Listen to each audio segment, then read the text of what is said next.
Hello and welcome to the CranKy Ducklings Sea Duckling Open number 58. I'm your host, Steelmold. Chill like the icebergs, and mold like the thing you put the icebergs in so that they retain their shape when they cool down. No, actually when they cool down they work the opposite of metal when you heat them up. They like because oh no, they actually no, they don't work opposite. They're just on a different scale because in room temperature they're melted, but you have to chill them in order to for them to retain their shape. So it's not the same kind of chill thing.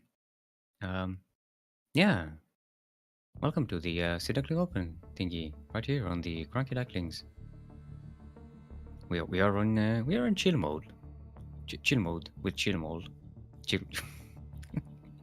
We're setting up to cast Xenoblaze versus Quirky.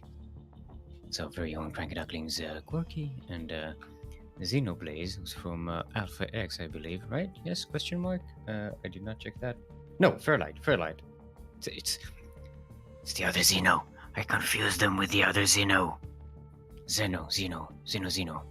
There. Yes, right. Everyone feels ready? Yeah, sure. I was ready. We can go now. We should go.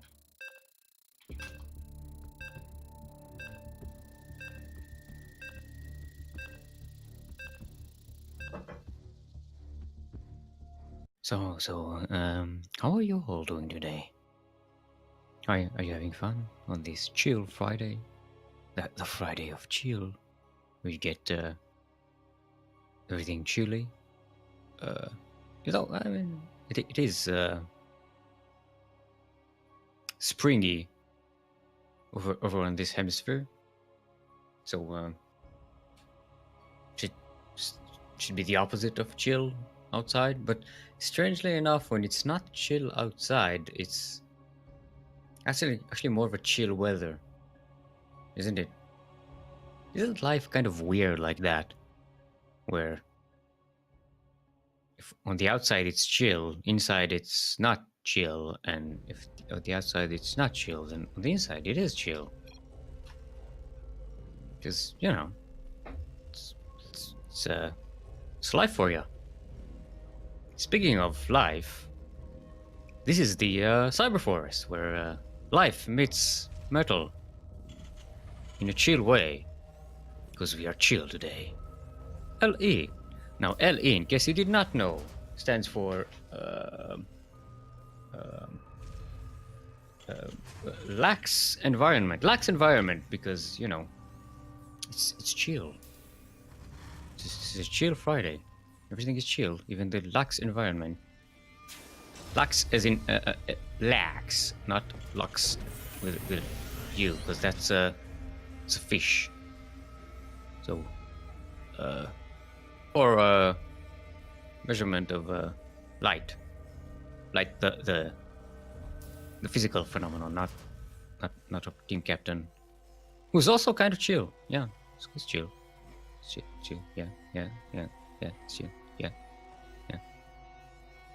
Speaking of chill, in the southeast corner of the map, playing the red Terran, representing Fairlight, also a kind of Lux. It's Xenoblaze.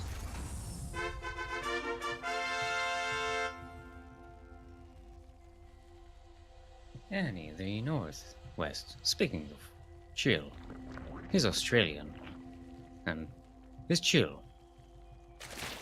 From our very own clan, the CranKy Ducklings. It's got that, who's that? Is that stats banner? It keeps spinning. Yeah, that's the stats one. It's Quirky. Not stats. Quirky.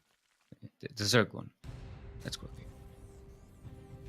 It's going for a, hatchery first in the pool. Kind of chill. Like I said, chill.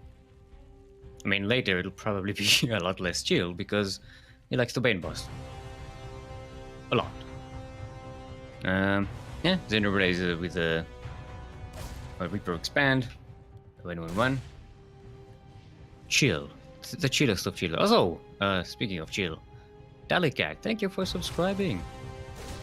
I got that earlier. I did. We all late. Says 11 months in a row. 11 chill months of chillness. Chillitude. Chillatitude. It's an attitude of chillness. Yeah. Spam this Corgi to send energy to Quirky. You can send your energy to Quirky by giving him more Vespine gas to make buildings. Is that a spotter depot there? it's an odd place for a depot, but I guess it. Oh, it's in the base. For some reason, I thought it was out of the base. I don't know. It's not weird at all. It's actually a great place for a great standard and typical place for people. Don't mind me. I'm in chill mode. I'm not actually paying attention to anything. I'm just looking at things. Oh, look at that. That SCV is trying to shove a bunch of minerals up that Hellion's butt. And as we know, Hellions run on minerals. They don't run on Vespine. So, wait, what about the other one? Hey, get back here! This one is in a worse shape. What? So now you go down to the red and that's it? You can't afford repair. Oh, see, there we go. No, I get two. There we go. It's fine. It's fine. So, yeah, the Xenoblade Auto Repair Shop. Gotta repair things. Look at that queen. Oh, look there, she jumped. You see the queen jumping? She did her. So cute. Right, so Xenoblade is going for a Cloak Banshee. Quirky is setting up his bannings. He's so far defensive with them. Xenoblade doesn't seem to be too eager to poke into that high ground. This is the third hatchery. That gets a Stormer. Yeah, you can burn that all you want. It's not gonna. Ooh, actually manages to take a lot of damage for free here. Don't waste the buildings though. Xenoblade is targeting the Banings, which is the smart move here, and these are the more expensive units. But so far not that big of a damage done on either side. I mean, Quirky losing a lot of Zerglings is annoying, but definitely not the end of the world. It's just, you know, maybe the middle of the world, as in mid game. Yeah. See, double Evo Chamber, and ooh, there we go. It's a Spire. Quirky aspires for greater things. I was thinking maybe he's going to go with the roaches for a second, but no, it's going to be Spire. Let's see if it gets scouted there. Banshees come in, they do have Cloak. Hyperflight Rotor start, so Xenoblade is going to be committing to these Banshees. Quirky is ill prepared for that, only really losing 6 drones. There was a Queen at the front there as well. He's now getting an Overseer. Actually, I think Xenoblade could do a hell of a lot more damage. He's not controlling the Banshees. And now the spores are up. You know, I get 12 little workers. That's a hefty sum, especially if Quirky was planning on any kind of air Zerg units that are very expensive. Oh, there's that Queen dead. I thought it was a gunner for sure before. Alright, so Xenoblade gets to have 2 Banshees still alive. And plenty of kills. 7 each. Oh, there's loading these queens as well. Does get us around to the tank, but leaves it alone. Might get us around to the other tank. Okay, there's enough Banshees here to still be annoying. Actually, 3 Banshees can kill a hatchery if given enough time. Definitely get rid of this queen.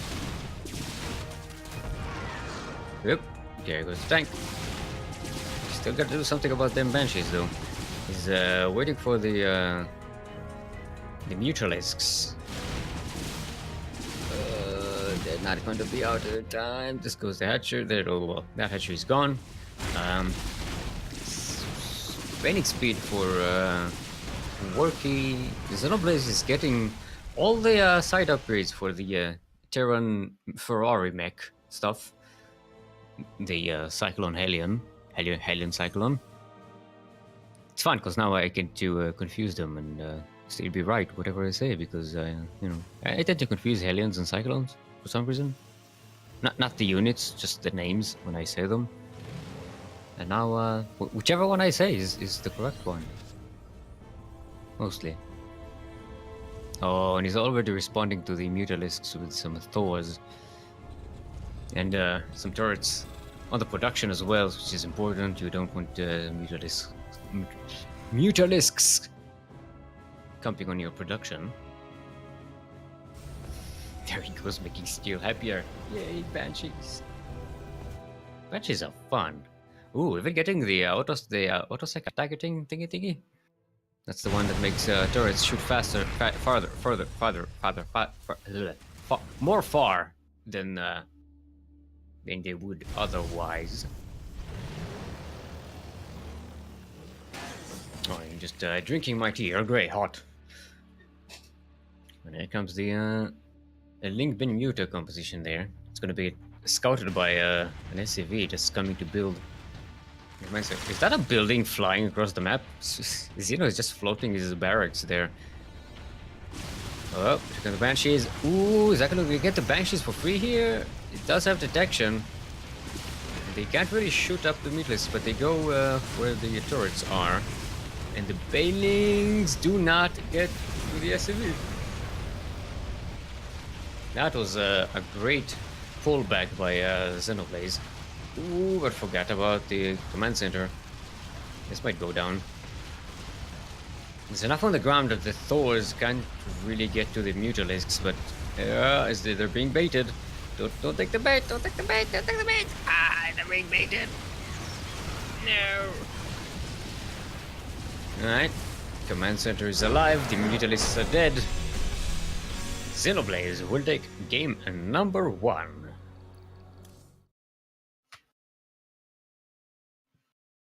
Whew. That was a chill game. Where chill people chill. Welcome to the Ducklings Sea Duckling Open number 58. The Chill Ducklings. The chill cast of the Chill tournament on Chill Friday. And our next map is going to be Chill Year 0. Chill 0. The chillest of all the years 0.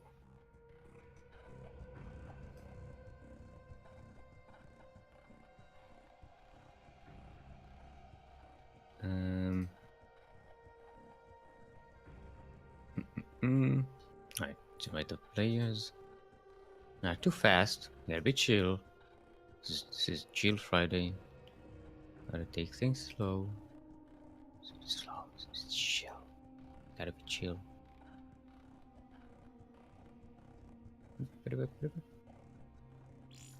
Group. There's group.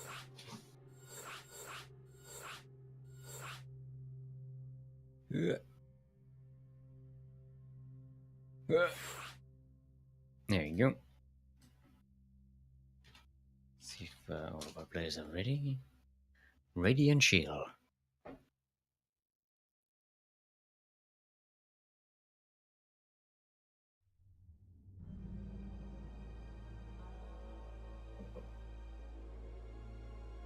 Yep, everyone's ready. Let's go.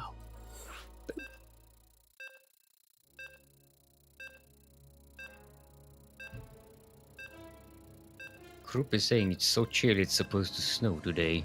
Yeah, and I've heard that Europe is having a mini late winter at the moment. It's a weird one.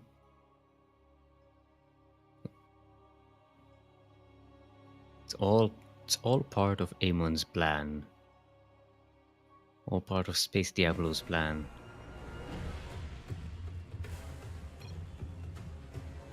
Alright, everyone. Welcome. Welcome to year 0. The chillest of all the years. Because it's not even the first year. Things haven't even started. It's just chilling. You know? Just laying back, kicking back, chilling at the 0 hour. I mean, it's a year. There's a lot of hours in the 0 year before the first year started. Possibly an infinity, or a negative infinity of hours, depending on how you look at it. If you could look at it, I mean, it's a unit of time. It's not exactly visible, like, you know, black holes or something.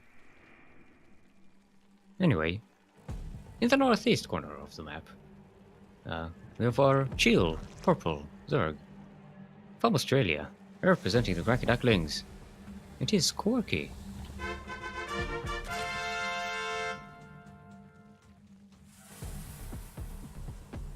And in the northwest corner of the map, we're representing Fairlight, which is not our light. Our light is not fair. Our Red Terran, currently up 1 in this best of 3 series, is Xenoblaze. I think I made Kuro angry talking about light like that. But, you know, don't be angry, Kuro. This is the chill cast. We need to be chill today. It's chill. See, it's a chill reaper. Going out of a chill barracks. There's another barracks chilling at the back there. That CV is just chilling, you know, taking his time, building it up slowly, chilling. Quirky's also chilling. Started with the hatchery first. Not in any hurry. The Link Team 6 going out there and saying wet. Now we have seen this kind of re-emergence of the 2-1-1 build in TVZ. And in other matchups as well, sometimes, just as a kind of a flavor thing, as people started expecting the 1-1-1 build too much. Having that barracks hidden at the back as a variation is kinda nice. It's kinda chill, it's just chilling back there with a tech lab. Reaper is doing a great job containing these Ducklings on this side of the map. So Quirky hasn't even seen anything on the other side. It's got the overlords over in the corner, but yeah, I haven't really seen any of the tech from Xenoblaze. Just chilling next to Amon, the Papa Lord, the gigantic.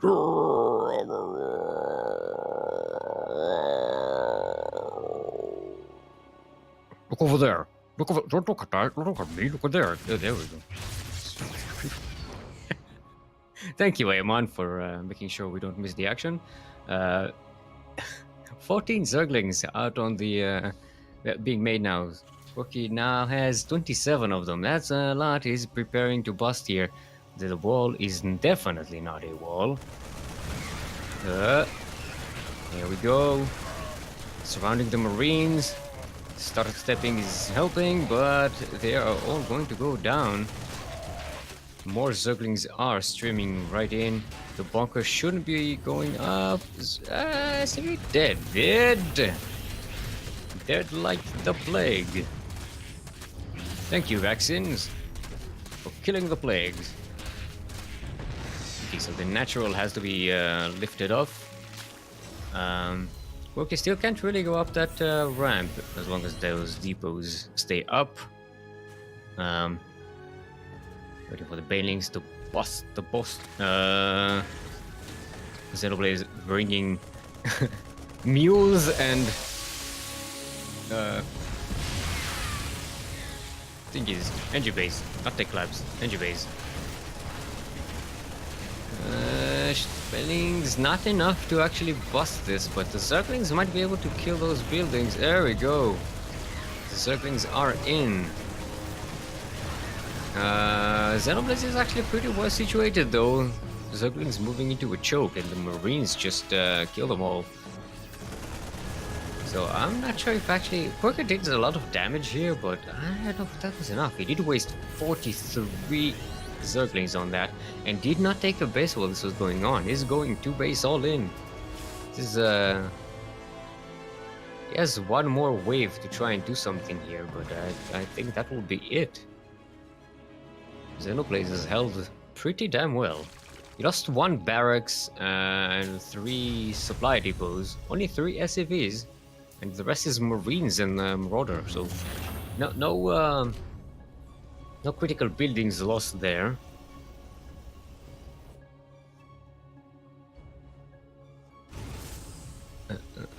Nemesis just realized she's going to be playing the winner of this match. Yep, there we go.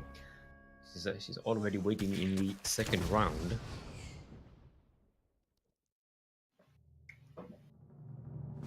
Oh. Was that a fake out? That was a fake out third. Oh no, he's just going for the other third. The other position. Ooh, he's ready for the drop. And Xenoblade isn't responding, he's just losing these Marines for basically for free. It's a shame, that job could have been still very dangerous if I didn't lose all of these Marines. That said, you know, he's getting a tank, he's getting +1. What's his other upgrades? He's got Stim, so that's good. He's gonna get combat shield as well. And the safety tanks should be more than enough to deal with any Link Bane attacks, especially with that bunker over there. Xenoblade is pretty damn safe at the moment. Quirky is getting a lair and a third base, so he is transitioning to a more mid game, but I did take a while to get there. They're both pretty low on workers, to be fair. Quirky just now starting to drone up a little bit. So even though Xenoblade has held up Quirky's attacks pretty well, it didn't actually expand ahead all that much, and the riposte wasn't all that strong. Oh, look at that black hole! That's like the black hole in the M14 galaxy over there. Oh, look, it's frozen. What happened? Kuro, did you break reality? What happened? Why is it? What? Why has it stopped? It's not like being stared at. Maybe when you look at it, it just stops. Please. Alright, so there goes the third. That's 2 medivacs full of steam Marines with +1. Yeah. That's a lot of DPS. Don't get surrounded with Zerglings though. Okay, he's making Bailings. It would be nice to have them already, but the amount of Zerglings that he has should be enough. There we go. Still, that was a great move by Xenoblade. He is building a third base inside his main. So again, this is chill, just chilling. I think it's time taking a third.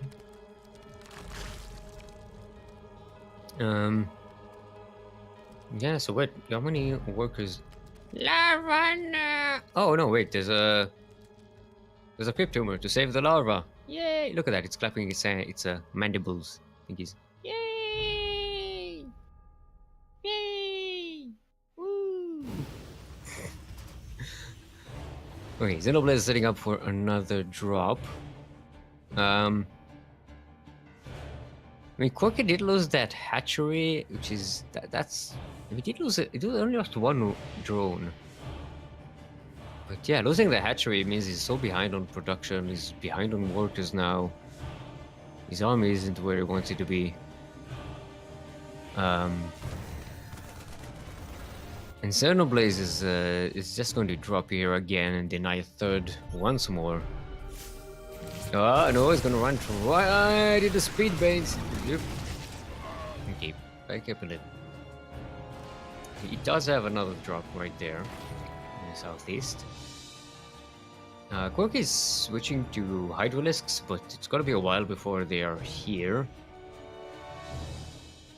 And these Marines could pretty much destroy this hatchery. Xenoblaze is distracting Quirky elsewhere just to make this attack work. Quirky spawns just in time. But now hatchery is even lower in health. So basically, Xenoblaze just moves in, draws Quirky somewhere else, and just, you know, attacks, jumps. What happened? Why still, please? What did I do? What did I say? Stop. Oh, it's late o'clock, by the way. 13:37. I just noticed. It's late o'clock. The hour of the elite. Hour of elite gamers. Yay, larva! Happy larva! Yay! I like how it's clapping its mandibles thing. Right. There's starter steam forward, getting a couple of queens, 3 queens, and backing up and leaving. Quirky does have Hydralisks, so these drops are going to be easier and easier to defend as time goes on. But now Xenoblaze brings the big guns. You know, tanks and the one marauder. What? Oh yeah, it is 2 marauders. It made I think those were. No, we're still making them. Those were not mistake marauders. Oh, Quirky, please! He's going straight to tank shots. The Banelings do get to the Marines, but it splash on the tanks. Still, that was not the most efficient of trades, but it does clean up the drops. That one spore actually gets a medivac that was half full of stuff. And Quirky has just enough to get away, but that was a distraction. Look at that. There we go. And now Quirky is back on 2 bases. They're not fully mined out yet, but they're getting there. So, how many drones? You did lose 7 drones here, so it's a little more. And that's quite a lot actually at this point in the game, because when a Terran has almost double the worker supply of a Zerg, and double the bases, that Zerg is in trouble, and now he's just losing all of his army here for free. There we go, GG. Xenoblaze takes the series 2-0. Now we do have a lower bracket here today, the chill bracket, where things are chill. And even if you lose, relax. Stay chill. There's a loser's bracket. Sorry, a lower bracket where you get to just chill your way. Well, it's not actually that chill. It's mostly full of cheeses and all in, so kind of the opposite of chill. But yeah, you know where I'm getting at. Anyway, now we are going to go with a Xenoblazer versus Nemesis.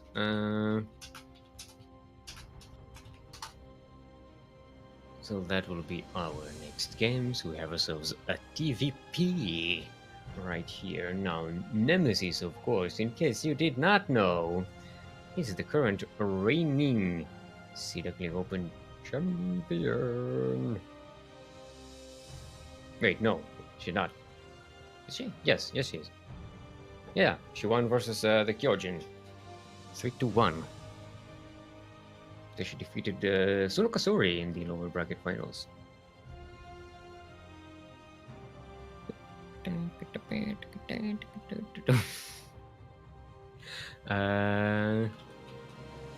What server are we doing?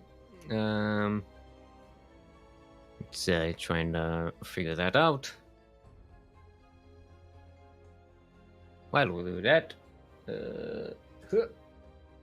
see what happens. The rest of the bracket, we have Potato Pleb winning 2-0 versus Sentinel, and goes up to fight Raven Flames.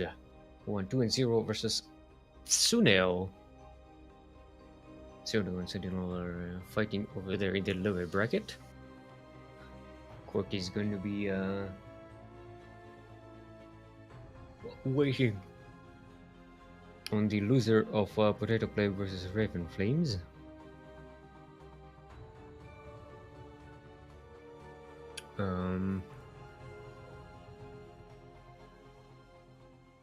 Still try to figure out servers.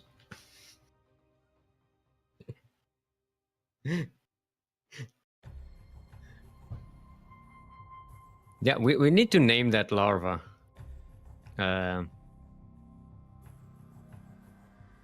Larva for president. Yeah, I did. That larva survived the match. Larry.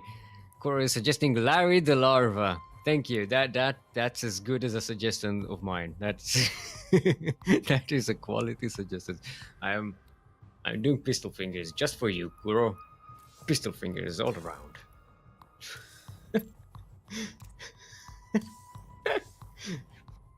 This is the tale of Laurie the larva. Left alone in a world without creep.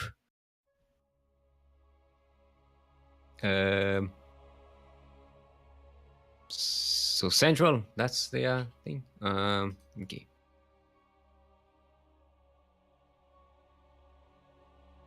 Look, I have to entertain people. I need to fill up the time. I can't just sit there and wait for people to chat. It's Port Alexander.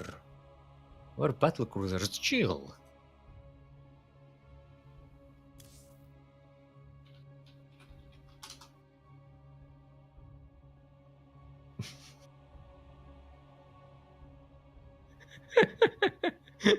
I can't get out of bed and still keep saying to chill. Just chill, Suno. That's what we're here for. Chill. Just chill. Keep chilling. Keep on chilling in the real world. Did I switch server? I did. I should have. Probably. I did. Why am I doubting myself? It's very unchill of me. You need Xenoplays, we need Nemesis. Go away, Terran Lord. Terran Lord, if you keep hanging out here, I'm going to force you to cast. Don't risk it.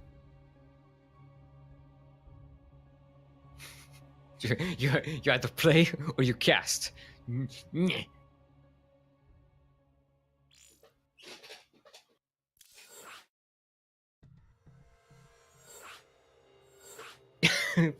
Okay, we're getting some chat suggestions with a delay for the larva name. It's Sniper is saying Bob. Yugi Goose is saying Clappy. Clappy the larva. Oh boy. Clappy should be the name of a crab. Probably. Clappy the crab. Crab Clappy. Clap crab. We veto the name Clappy.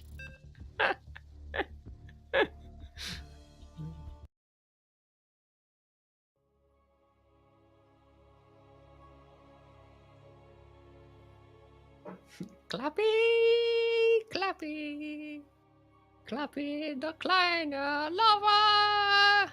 Clappy, Clappy, Clappy. Did I just mix Schlappy the Kleiner Crocodile with Skippy, the bush kangaroo? Or wait, it's actually the same tune, isn't it? Skippy, Skippy, Skippy the bush kangaroo.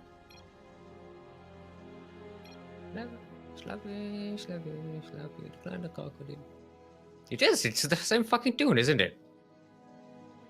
Am I delusional? This is insane, man. This is insane, man. This is what happens when you stare into a black hole. No.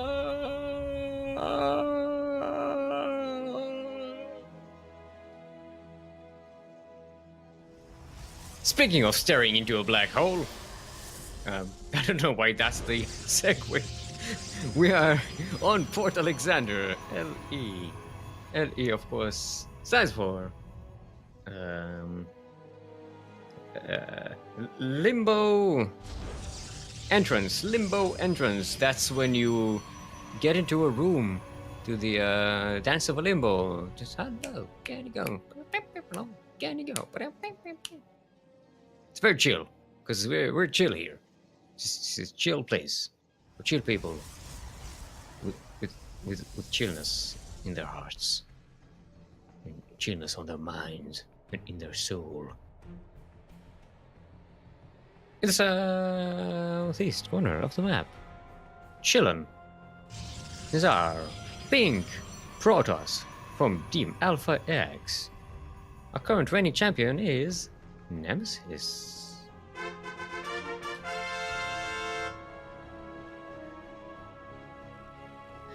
And in the northwest, now going up against a Protoss champion. Representing Fairlight, our veteran is Xenoblaze.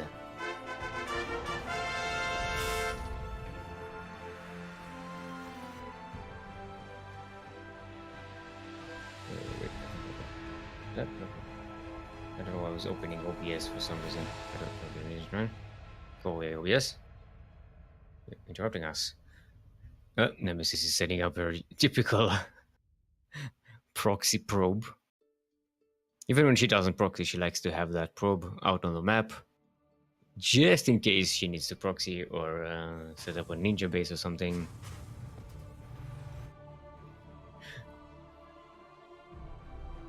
Xenoblade is looking for proxies, because as you do, so everyone's just looking for proxies these days. It's kind of a thing, especially with TVP. It's just a game of proxies. A game of proxies and then a game of whining about proxies. It's part of the thing. It's part of the thing, I don't know. Not criticizing it. It's part of the process. Get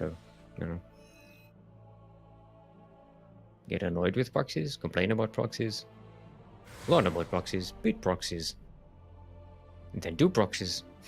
And then hear other people complain about your proxies. Because, yeah.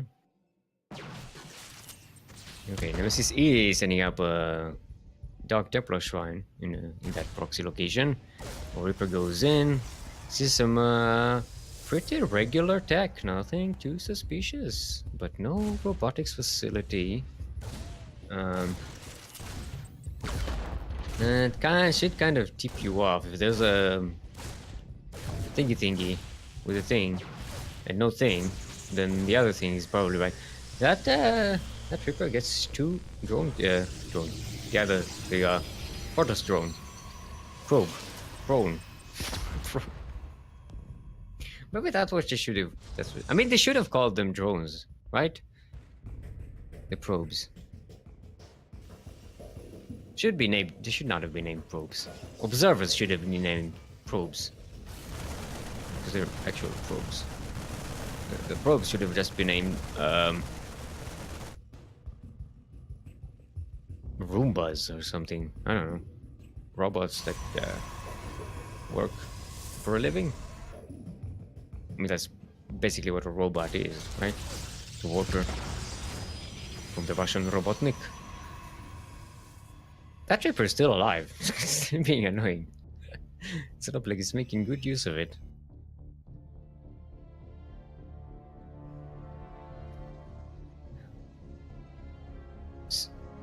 Sinoka spirits? What? Sinoka Siri, please. Alright. Nakuyaku? Zakuyaku. I don't know what's going on in chat, but people are being chill, so I'm okay with that. Ooh, what happened? Lumia! Poggers, go Terran! It's Lumia, everyone! Let's buy some banshees! Woo. Lumia. The 3-time Sea Duckling Open champion of the past. Please make him welcome. There's a yeah, this the spotter depot should come in handy there, but if Xenoblade doesn't have any units at home, those DTs will really do a number of him on him. The Raven is here on this side of the map, so it is going to spot these, and they're not going to be useful even in defense. Nemesis does kill the bunker production, but everything else is still alive. Still 3 tanks. That's a ton of damage, and enough Marines still alive and well, and with full health to survive here. Xenoblade is responding by getting turrets at home, but if she manages to disable those, yep, there we go. There's a scan, but it's going to only get 1 DT out of the 2 that are still remaining. Okay, there's another scan being used, but there's another DT in the going to the natural there. The Nemesis is in big trouble here. She really has to make use of these DTs. It's the only ticket she has at the moment. She has no army except that. Ooh, she gets stim. That's a nice one, but that's not going to be enough. She's actually going for the reactors to try and delay different techs. She also has to keep them separate, but they're not separate enough, and one scan kills them all, and that's pretty much it. Nemesis has nothing. She has only was 1 DT and 1 Immortal and 1 Warp Prism. The Xenoblade has enough units at home to defend anything, and still units at the front there sieging the natural base, so Nemesis can't expand. She is taking the the ninja base as she's wont to do. But it's just not going to be enough. She won't have the time to actually build an economy. She'll probably she could recall some probes there. She does have a lot of them in the main base. She only lost 2 probes this game, so she at least kept those alive. So that base could be saturated quickly, but still, she's not going to have enough army production, even if she had the money. Even the observer goes down. Look at that. That's the reinforcements. Ouch. 66 army supply, but the 66 execute Order 66. Kill all the Protoseg.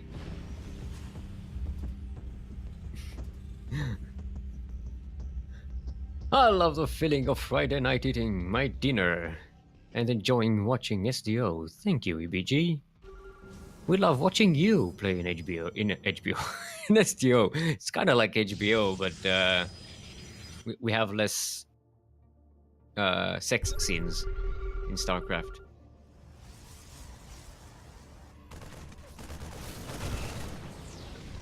Alright, that's the rest of the tanks coming up from Xenoblade. This is all of Nemesis' army. This is even in the Interference Matrix on the Immortal. This is it. This last unit is running away. GG's called. Xenoblade will take game number 1. This is already looking a little not chill for our current reigning champion. She needs to get super chill. Or maybe the opposite of chill? I don't know. Not sure what I'm saying. Nobody's ever sure what I'm saying. What are you clipping of me?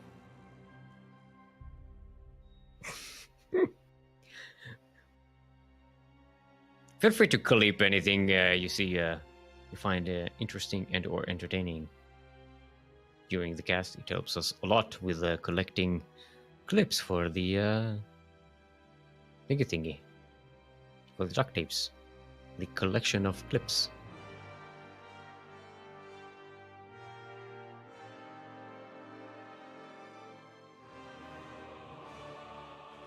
Alright, still waiting on our map selection. Cyber Forest. It is The cyberiest of all the forests. There's never been a more cybery forest than a cyber forest.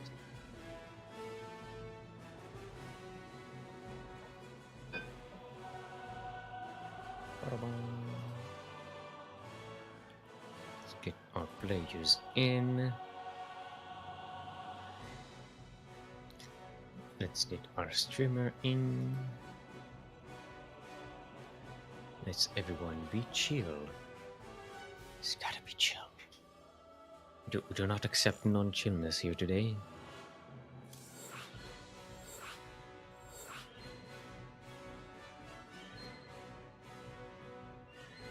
I just thought it's at all possible that I'm completely messing up Kuro's sound balance. I thought we sound balanced before we started the stream, because we don't do that anymore. We are too well set up for that kind of stuff. Just go with the flow. We're chill. Kuro's saying, "I hope for the best." Yep. All right, everyone's ready. Let's chill on out of here.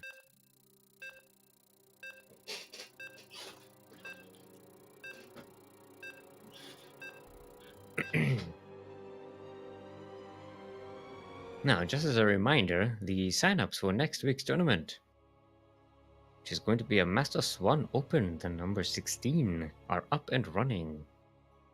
If you chill your way to the chat and type !sign-ups, you'll get the link and you can just go there very chillingly. No rush. Just chill your way there and you can sign up.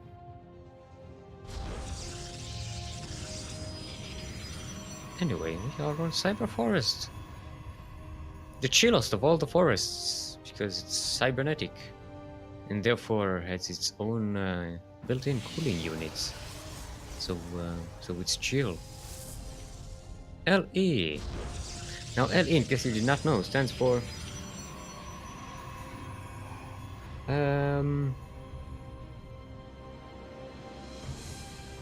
Lounge Evangelism. That's when you go to the lounge and just evangelize that everyone should be chill. Now, I know in my heart that I am chill, and you can be chill too. You are chill. There is chillness in all of you, right inside of you. In that warm heart of yours, you can make it cold. Have a cold heart, a proper chill heart. Find the chill in your heart. Lounge evangelism, everyone. Speaking of chill, in the northwest corner of the map. Chilling in the northwest corner of the map. Our pink Protoss from Team Alpha X is Nemesis.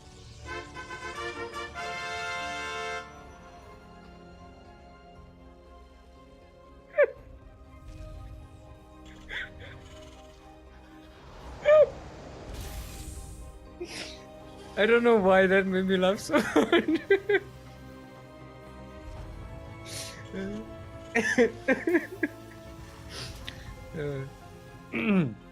In the southeast corner of the map, currently up 1 in this best of 3 series.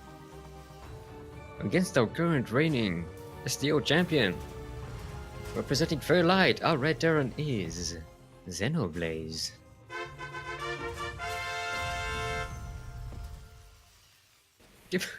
I keep hearing the animals just going.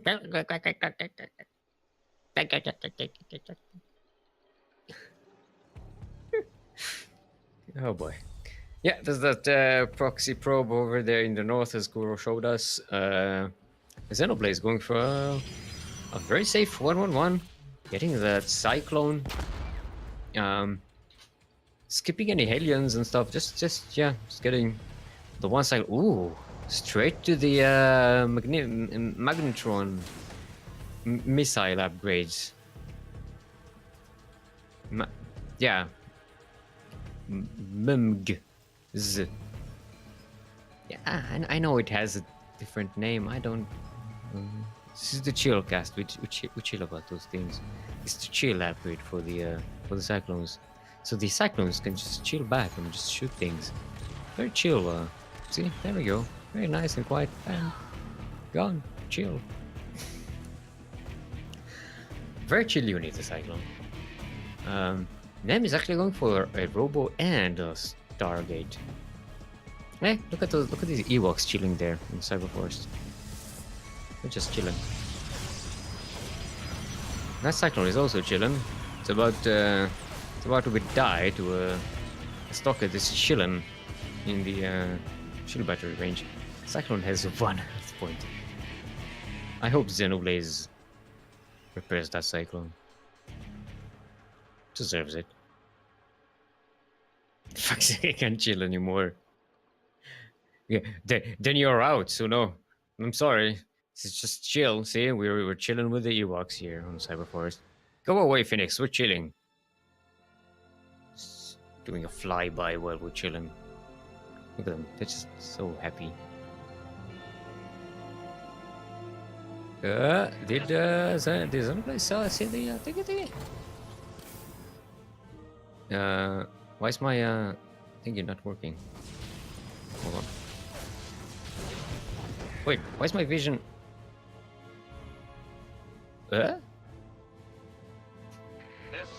some reason my vision buttons weren't working, so I couldn't see whether okay, Xenoblade did see the starport, Stargate, Star thingy, Star stuff.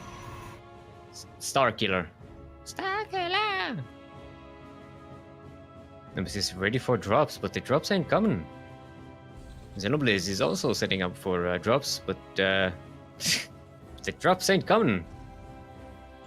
Look at them laser eyes on that cyclone. Now he's super chill.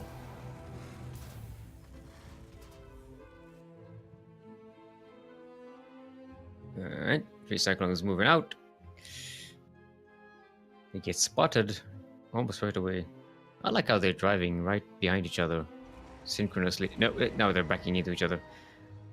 They're playing Open Transport Icon Deluxe again. Sending me back to all my buses lining up together. Yeah, Nemesis is getting a 3rd base very safely. Xenoblaze, it does have a 3rd orbital command, still being used here for as a wall in extra mule production. So far, both of them seem to be pretty content staying at home, taking up. Okay, Xenoblaze, Mag Felix. Go away, Terran Lord. This just it. You don't see that on stream, but it's just Terran Lord is. You just sent me Magfield accelerators. You're welcome. Like I don't know that's what they're called. I completely blanked out on them. I always blank out on them though. Who the hell remembers what that thing is called? It's called mnemonic magnetron geometer.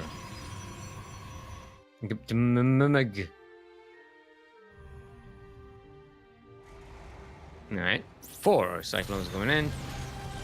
Let's see how fast they can kill a Nexus.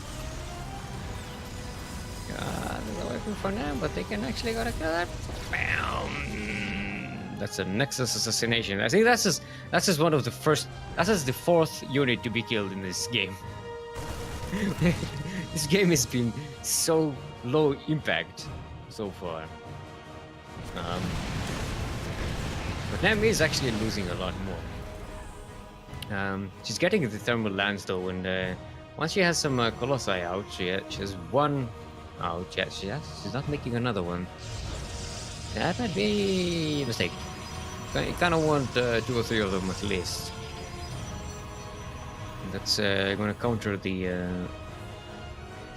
all the Marines pretty well. Xenoblade is getting Marauders, so maybe a Oh, Nemesis did see the composition in his base, so maybe she thought, oh well, he's getting Marauders. Let's switch out of Colossus and go with the Tempest instead. Now, I always like the Tempest. It's a pretty chill unit. It just chills back, relaxes, and sends balls of chillness to kill its enemies. All the way on the other side of the map, because that's how much range it has. Now, Xenoblade is sneaking out from the from where Nemesis does not expect it. She's hanging out in the northeast with the Phoenix A. But Xenoblade is actually going to just draw the army away here and drop the third again. That's not a lot of unit though. I was expecting a lot more. I'll come at you, Terran Lord. Keeps whispering to me. Oh, please do something about Terran Lord. He's not being chill. Gonna get Phoenix Tears to go and slap you in the face. Xenoblade is going with the Ghost Academy. It's not a Ghost Academy, I know it's a thing. Look at that. Everyone is just disturbing the Ewoks. They're just trying to chill and have a party, and it's just the Protoss units are just flying on top over them. This is just like Endor all over again. Look at them, they're just headbanging.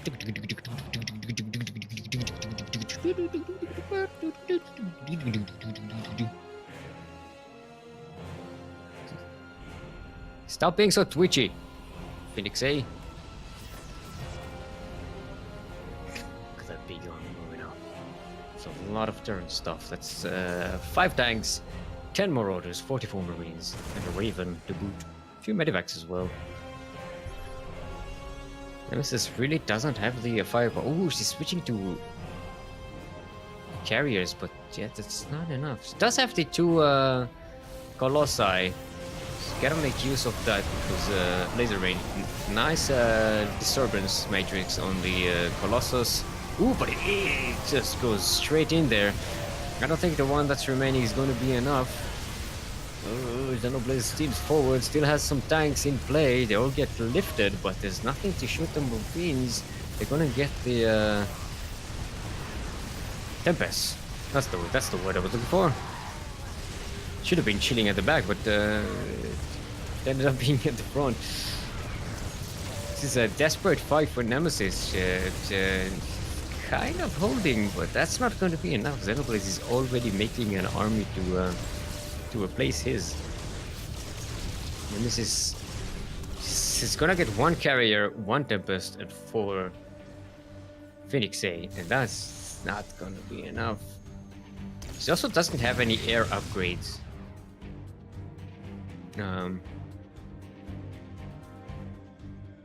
She's getting Storm. Oh, thing is, she's all over the place in terms of tech, because she's not concentrating on any one specific thing, and the next wave is just going to be so huge from Xenoblade.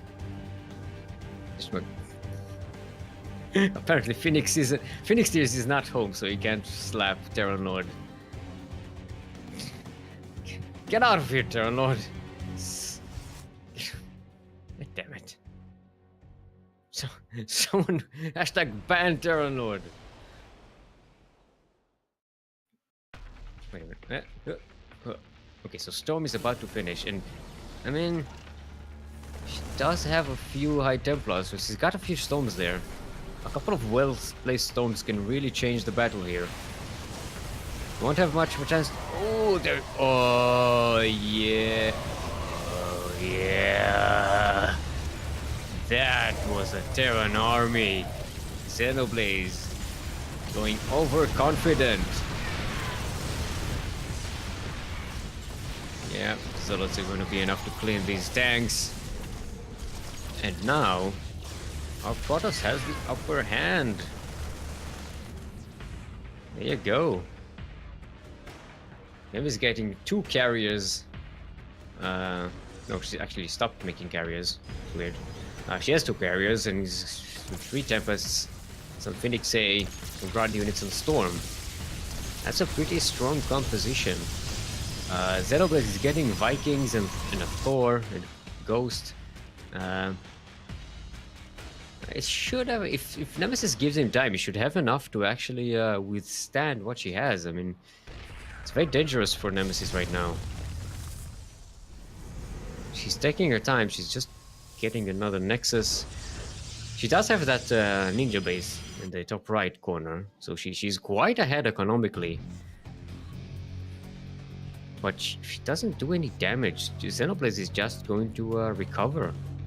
Even though he lost his entire army, he's going to have much better upgrades than Nemesis has. He's going to have a composition that can counter what she has. I think he's in a better position than initially thought. Unionized probes.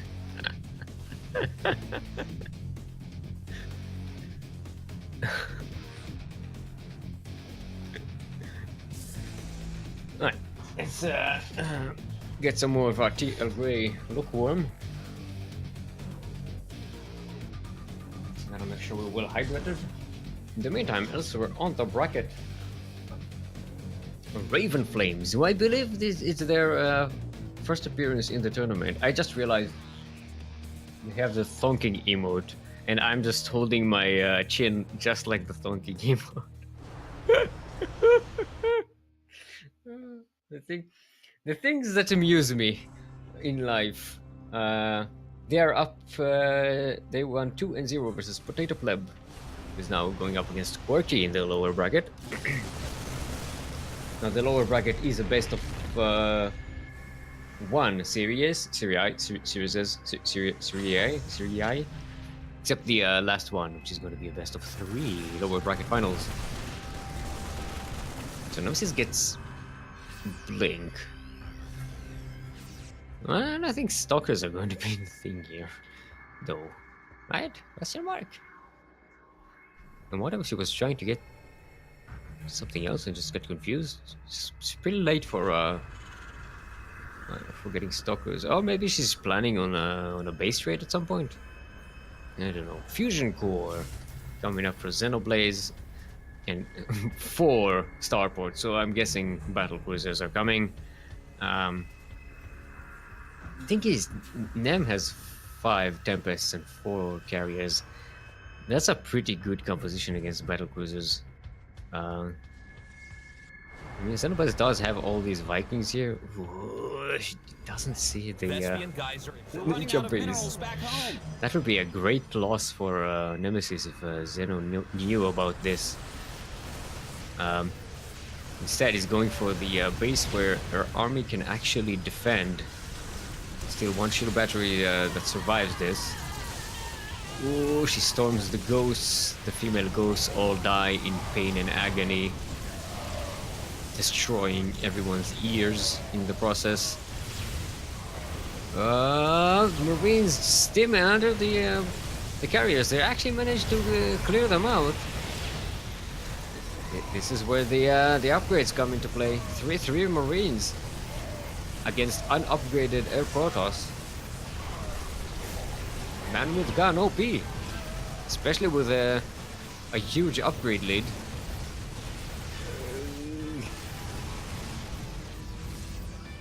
Yeah.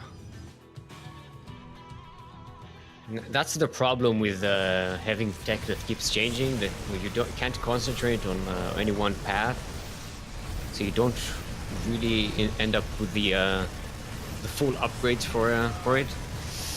And there you go. There's another base, and Nemesis can just do nothing. Just Thors and Marines and Marauders and Vikings. Medivacs. Mama ship is here, but should not be enough.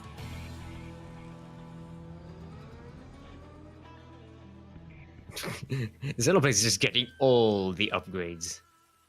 It's actually not going for battle cruisers. Actually, it's actually not going to actually go to battle cruisers. Actually, I'm starting to like Sanctuary really like Xenoblaze. This is the Neo Steel thingy for the Neo Steel enthusiasts.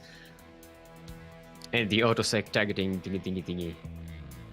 Okay, Nemesis sneaking in with some Dark Templars. They go into the main. Could get some production kills here. And will force Xenoblaze back home. Okay. Denying airship upgrades. Here come the Vikings and the Raven. Is he landing? Yep, there we go. All the Transformers go down. And that gets cleaned up. Look at all these upgrades. We never see those upgrades.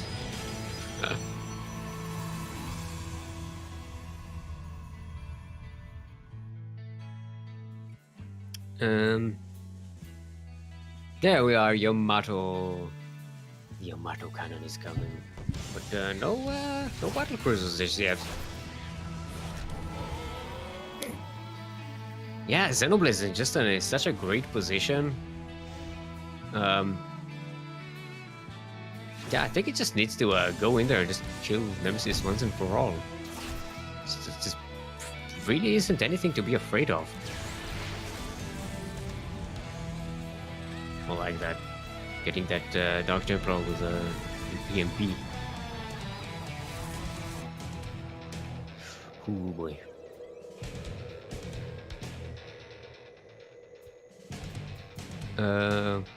Void Race for Nemesis, but that's gonna be a long time. There you go. Xenoblaze finally finding this ninja base. He's busy dealing with the attack on the southwest base, which was thwarted. And then just recalled probes, but that's not gonna be enough. I mean, look at the difference in army supply. That's just the huge difference in upgrades is still huge. He's now in +2 air up. Ooh, nice anti-armor missile catching the bulk of that army. Where's the Raven? Oh, it does. I think it does everything. He has scans. Who needs Ravens when you can scan? Yeah, the ghosts die in agony, but they do get the. But they didn't get any EMPs on. But yeah, there goes the Protoss army again. GG's gold. Xenoblaze just blazing his way through this bracket. That was the current reigning champion. He just pushed out of the way. Oh boy. So now we have our semi-final between Xenoblaze and Raven Flame. Alrighty.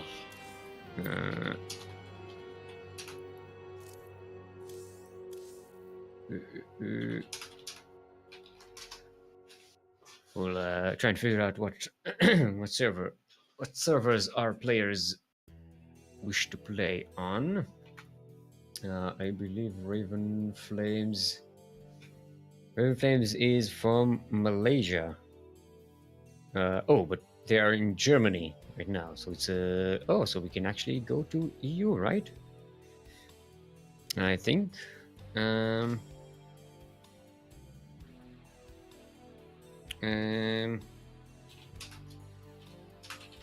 I think they are both in the EU, so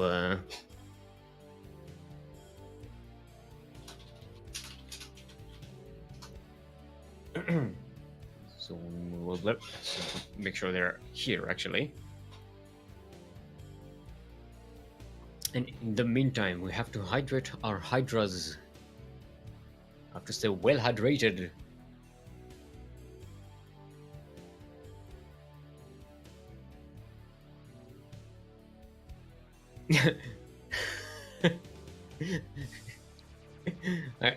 I like Mingwell going. Yeah. I think Toss is a bit weak, and it's just Storm should heal your shields. Yeah. Because Storm is not enough of of a useful game mechanic. It's not OP. I don't believe it's overpowered. It's just, you know, it's very well suited for the what it's good at. It's against, like that mass damage to weak units, to lots of weak units. Hey, Gizer! How you doing? Welcome to the Chill Friday Sea Duckling Open Chill number 58. I don't know why the number 58 is chill, but we made it chill. Chill is our theme today. Is you know, chill. Okay, here we go. So we're switching to EU.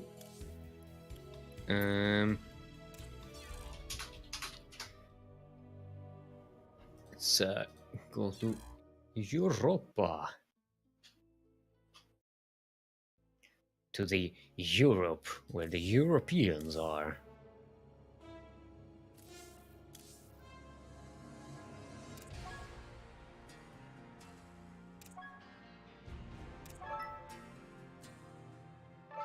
All right, let's get into the European party.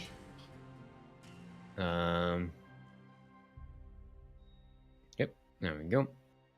Our first map is going to be Carriers Junction, where you go to chill.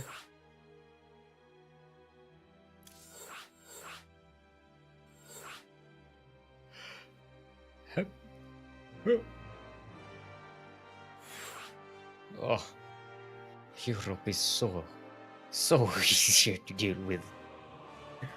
Make party. There we go. Set up a lobby. Easy peasy. As long as everyone is in the right chat and can see each other. Alright, everyone's ready.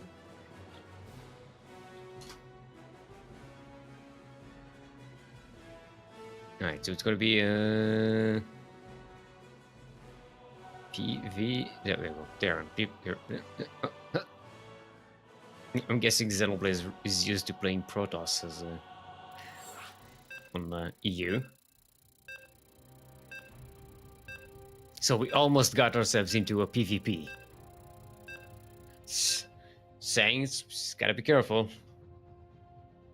Alright, so wherever in flames, that's the QT tag, QTP, QT Pituti, QT Pituti.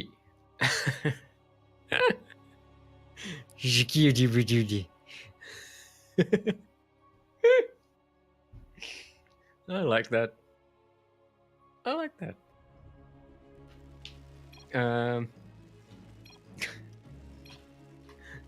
All right, everyone.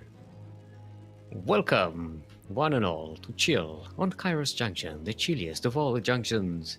LE. LE, just in case you did not know, stands for lenient employment. Lenient employment. That's you know, when your boss is chill. Gotta be chill, man. It's best way to go about it. Chill. Just chill. Lenient employment. In the northwest corner of the map, representing Fairlight, is our blue Terran who's already taken the current reigning champion Protoss of SDO out of the upper bracket. Give it up for Xenoblaze.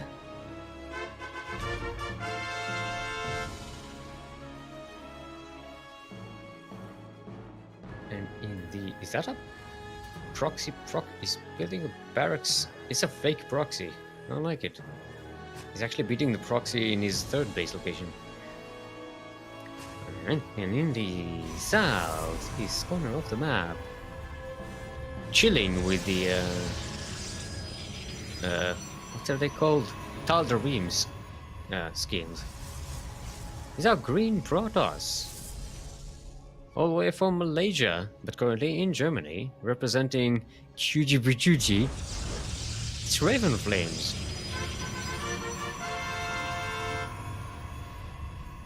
Look at that, it says QTP2T. I love it.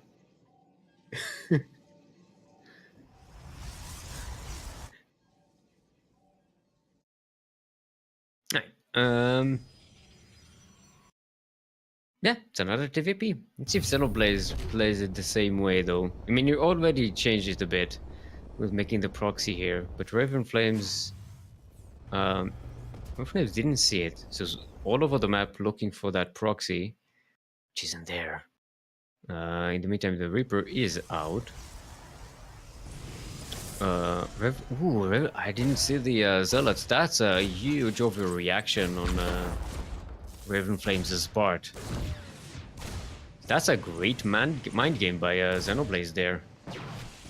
Because those Zealots are absolutely useless at this point of the game. If unless Xenoblade goes for some weird all-in. So that's like 200 minerals that are doing nothing for Raven Flames. It's great for Xenoblade so far.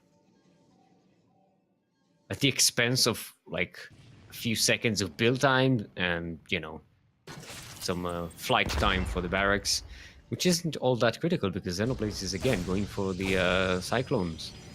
Clone Wars. Okay, now we're going to lose the Reaper, being a little greedy with trying to get some more probes. So now that Reaper is chill, completely chill. Yep, there's a bunker here, there's a Cyclone. Chew, chew, chew, chew, chew.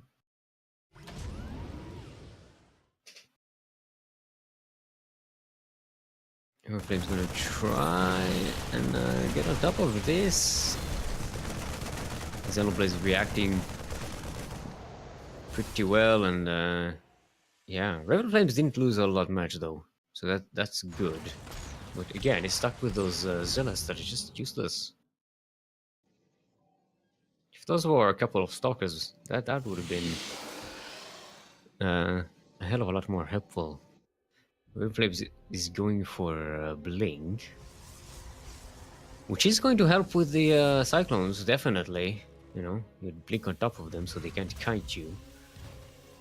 Xenoblade is getting that Liberator, which Blink is going to be useful against as well. It's not going to be ready in time, but Raven Flames at least has some Stalkers around.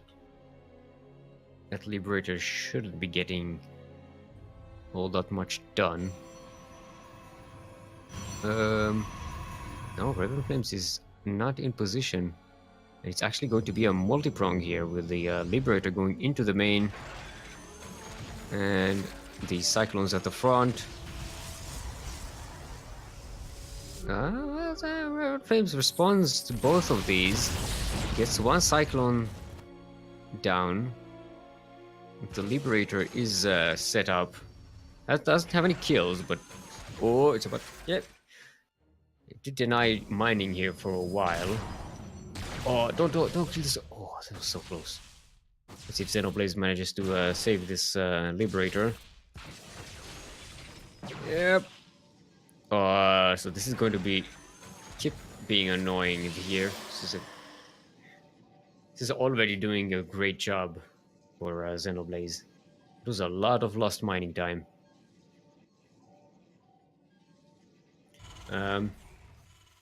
Alright, so Raven Flames is just trying to catch up in economically, trying to catch up in army supply, and Xenoblade is just racing ahead. He's getting a couple of Widow Mines as well, so this is already a completely different composition than what we saw. Well, not completely different. He does get the Cyclones and the Raven, like he did against Nemesis, but yeah, changing it up, definitely. I like that. Yeah, not being predictable. Raven Flames with the double forge. Not sure about that. With that behind economically, you can't chase the tech like that. It's going to be too much of an investment. Gotta build some army units. Ooh, blinks forward. That's dangerous. Doesn't have the blink to get out of here. Things go hairy. All right, here's the Widow Mine drop, I assume, there being loaded, and if that sneaks into Raven Flames' base, it's 4 Widow Mines. That has such damage potential within its belly. Widow Mines, very chill units. They just dig in, chill, and you know, see a clump of units and just boom, boom, goes everything. Very chill. Okay, there you go. You go drop, drop, drop, drop. Ooh, they all dig in. Okay, loses the Medivac. The Widowman is actually not doing much. Getting a couple of Stalkers, that is yeah, that did not go well for Xenoblaze. Losing that Medivac and 4 Widow Mines for a couple of Stalkers. Yeah, that's pretty great response by Raven Flames. Is that Liberator is still alive, by the way. I think Xenoblaze isn't aware that the Liberator is still alive. That would have been so helpful in this Widowmine drop. Oh, just baiting everything to the liberation zones to deal with the wait, Widowmine. What? That was a blowed up something. Yep, that Liberator is still there, by the way. Yeah, I'm pretty sure Xenoblaze just forgot. He thought he was dead.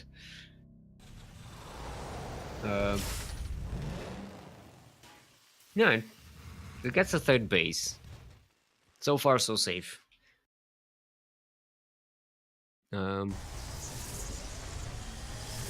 Actually, Raven Flames hasn't taken all that much actual damage, but it did lose a lot of mining time. It did build a lot of units he didn't want to build.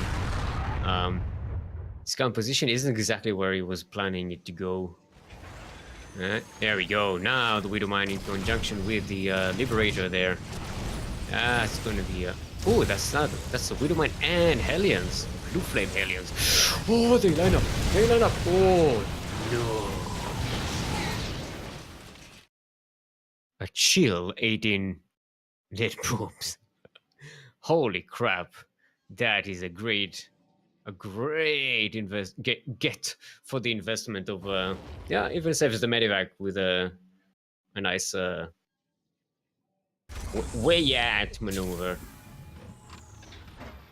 That's where you do a loop-de-loop, and your enemy just keeps looking for you, and then you are where they were, and they call it a way at maneuver. Them tanks. Ooh. Nice dodge on that Widow Mine, but still, Raven Flames can't... Ooh, that was another Widow Mine. So these are already very low on shields, and they cannot move into this much tanks. They just cannot maintain. Raven Flames is going to get some Immortals and Glaives. So it's Glaved Adepts and Immortals. I don't know. Glaives at this point in the game, nah. Not the best. Okay. Maybe against Blink Stalkers, that's not going to work for the Hellions. Yeah. If the tanks are in position here now. How many Raven Flames has 2 Immortals, getting more and more. Getting a Stargate as well.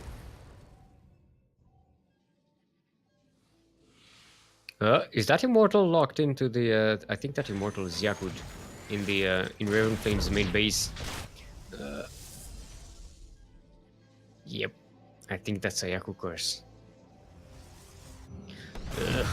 Okay, Liberator gets 9 more probes. There's also an attack on the 4th base there, but there's enough units to push that away. Oh, all these stalkers are Doritoed. I'm guessing they killed the Raven there? No, the Raven is still alive.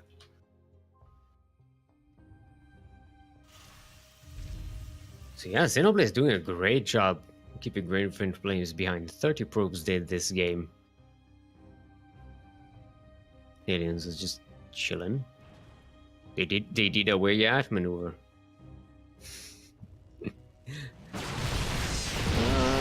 I was about to say this could do some damage unless there are tanks here, and then I saw just 6 tanks sitting there with Widowmine backup. Yeah, no, it's not gonna do damage. Okay. Raven Flames is getting Dark Shrine, and Xenoblade is getting the Fusion Core. Now we did see him go for the ballistic thing for the Liberators. Don't at me, Terran Lord. The ballistic fists upgrade for the Liberators. We call it the Liberator range for a good measure. Oof, those Liberators still doing more damage. 6 more probes dead. Holy crap.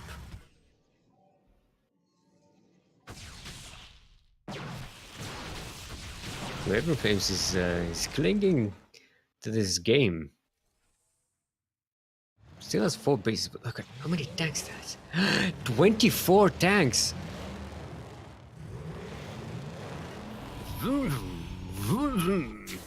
It's not usual that you hear the tank driving sound.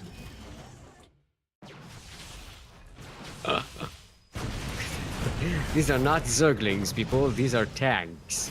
Siege tanks.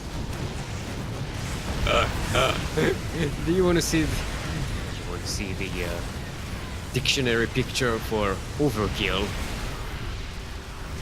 On.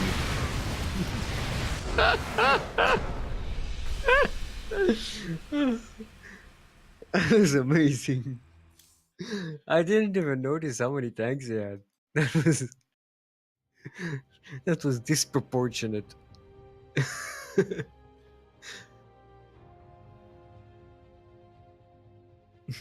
Glaved charge lots. Why not? Because they can't use the glaives. It's a useless upgrade.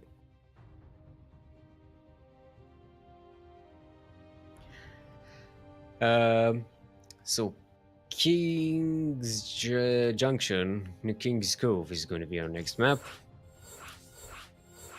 It is Raven Flame's choice.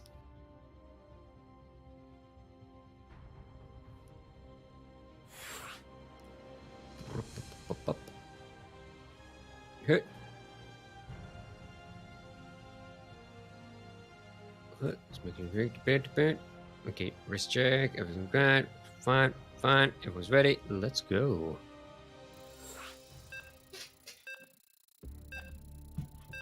Alright, so in the meanwhile, in the lower bracket, Quirky wins 1-0 versus Potato Pleb. And we'll go up against Sunil. 1-0 versus Nemesis.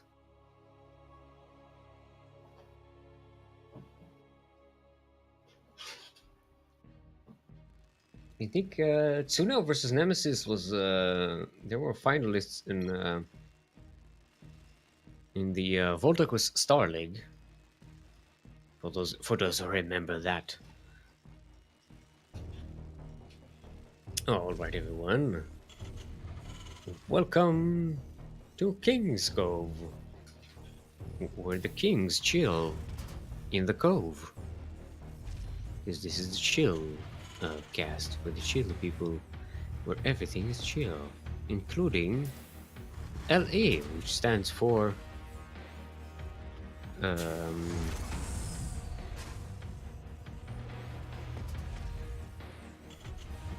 legit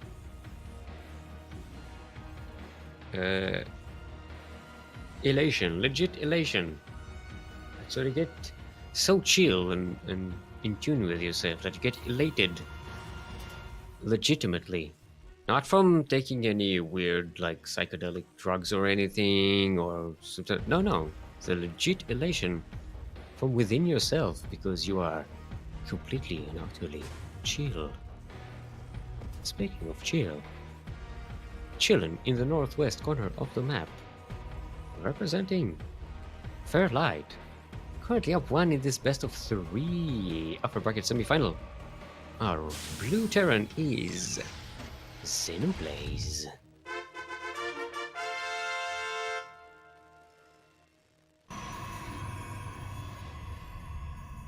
And in the middle of the map, and the southeast corner of the map, chilling right here, is our green Protoss, representing QTP Duty. It's Raven Flames.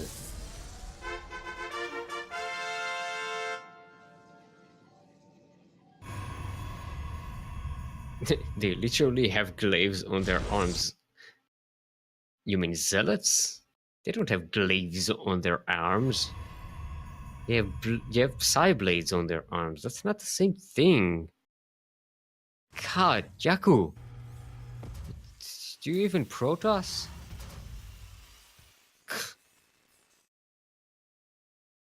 Alright. Reaper about to scout this proxy location. No! Holy balls! Holy balls, that was close, and that's a double robotics. Oh no. Oh no. I mean, Zeno is getting a bunker, some marines. But yeah, this is not going to be enough against double robo.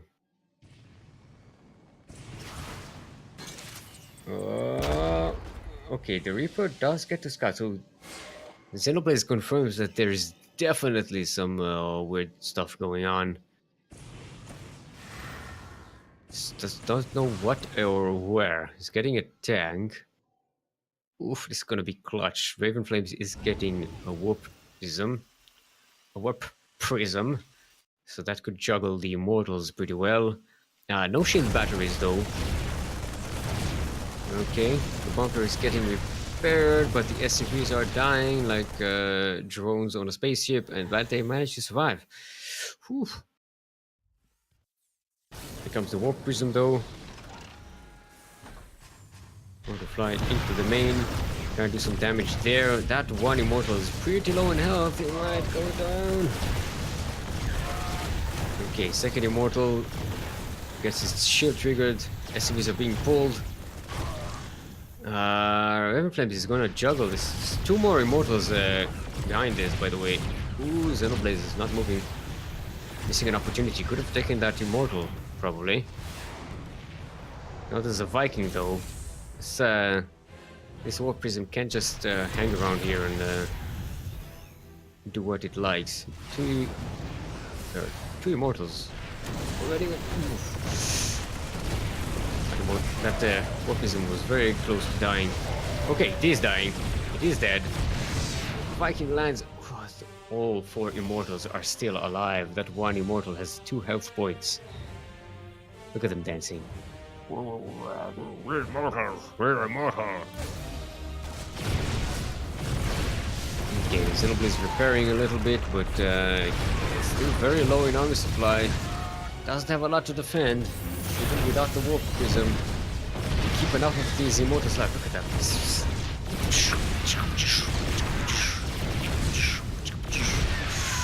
Oh boy.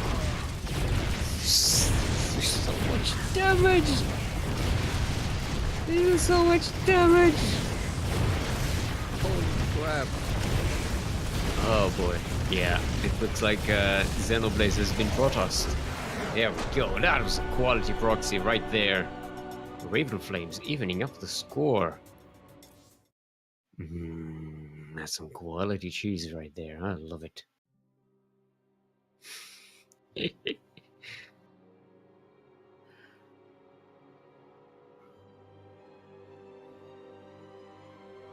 Alright.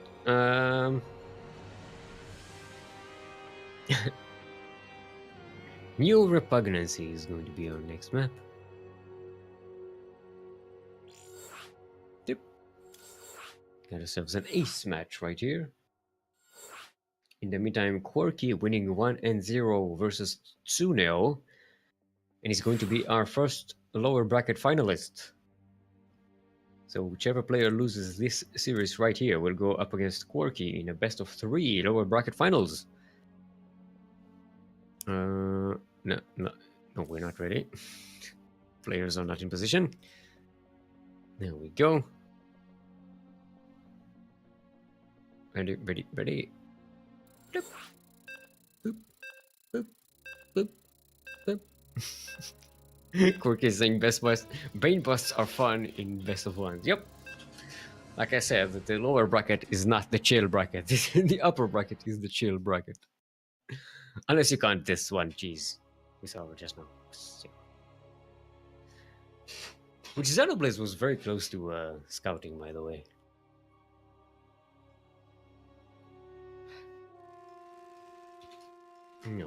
Alright, everyone. We are on new repugnancy. LA. Repugnancy. Where the doggies go to chill.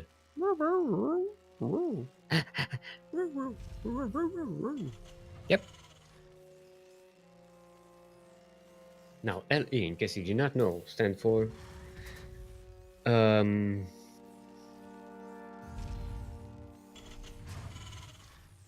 loose espresso. Loose espresso. It's when you get an espresso, but it's not like one of those espressos that make you like all jittery and like, oh my god, it's coffee. No. This is a chill espresso. It's very loose. Just like you drink it and it's like nice and calming and chill. Not the espresso. The espresso is actually warm because you gotta make it hot to serve the espresso. But then it's just nice, chill. You're chill. The coffee is hot. You're chill. Loose espresso, everyone. Speaking of chill, and loose espressos. I don't know. Brilliant segue, Steelmold. In the northeast corner of the map, currently sideways 1-1 in this best of 3 lower bracket semi-final. Upper bracket semi-final, sorry. Is our blue Terran from Fairlight, Xenoblaze.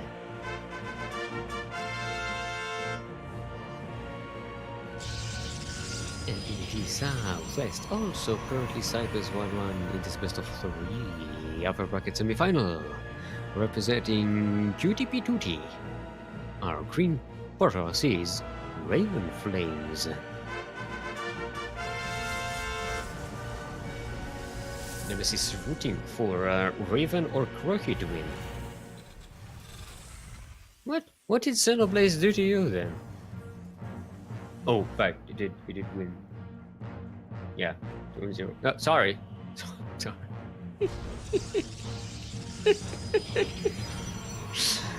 Wow, my memory is garbage, isn't it? Oh, wait, what? Raven Flames. Raven Flames just killed his own probes. That was a bit of a misclick right there. Some miscontrol. Oh boy, that's already 5 probes dead. Ouch. Okay, the one adept is out. Reaper gets out of life. 6 probes. Holy crap. The Reaper only killed 4 of those. Yeah, 2 probes died to Raven Flames. So we have 4 probes in the unit's lost stab, and yeah, there's 6 dead. That's a big problem for Raven Flames. Now you're already 6 probes behind. No, 7 probes behind with this one. Ouch.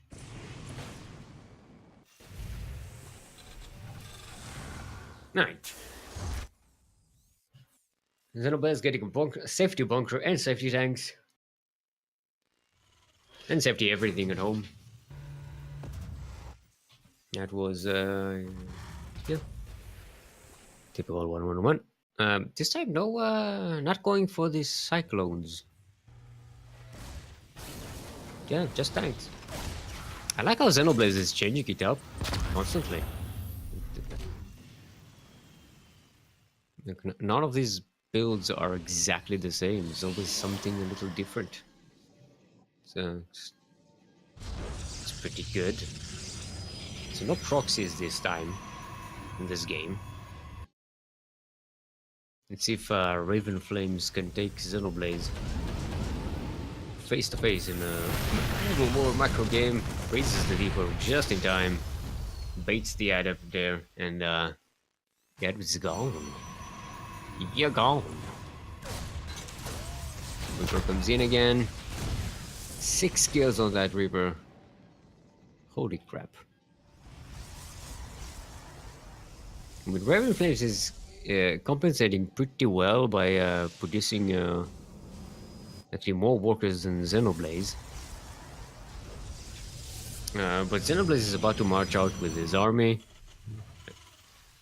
I suppose, and that's usually when your Terran expands, it just macros up heavily forward. Now it's just chilling back. And he's getting more barracks here, so we're not going for any kind of mech weirdness. This should move out on the map. Reaper, 7 kill Reaper. It's gonna get surrounded. 2, okay. I like it. He blew up and was thrown out of the cliff. This, go to the pit where you belong, human. Killed 7 of our probes. No, it was 6, right? Yeah, it was 6. I can count. No, it was 7. Was it 7 or 6? Apparently I can't count. Alright. Ooh, nice bleed forward. Gonna get the Viking.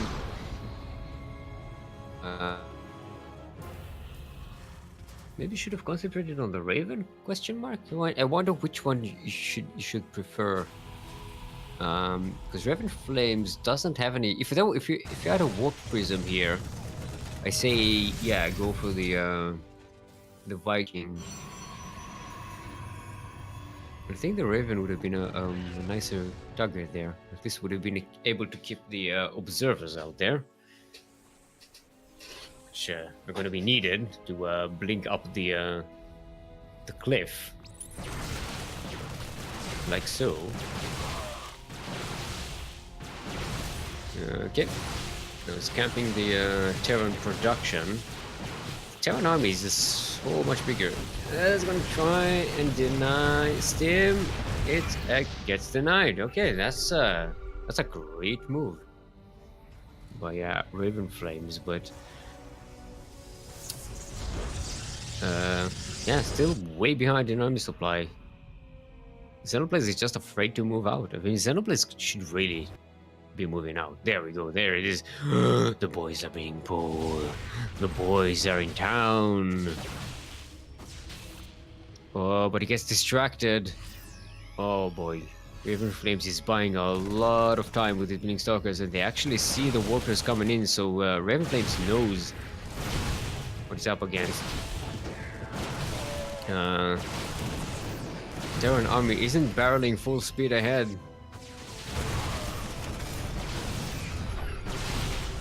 But the SCVs do tank some shots. Oh boy. Okay. Here come the armies, 1-1. Charge lots are charging forward. The Marines go back. This charge slots is almost all dead, and the tanks are still alive, very much alive. It's not a lot of buffer between them and the Protoss units. Raven puts down an auto turret just to buy some time. Xenoblade is losing a lot, but is very much outproducing Raven Flames at the moment. But this attack really didn't do all that much damage. He lost, he only lost 1 tank, but lost the Medivacs, he lost a lot of Marines, lost a lot of SCVs. That's put him in a huge problem because he doesn't have. Well, he just now finished a third base. It's not even on location, so yeah, it's gonna be behind. Raven Flames has a third base. It's up and running. Xenoblaze realizes, I have to do some damage. It's not enough to reset the armies at this point. Yep. Got a bit of a Europe glitch there. Okay, that's a lot of charge loss. That's enough to clean out this entire Terran army all on its own.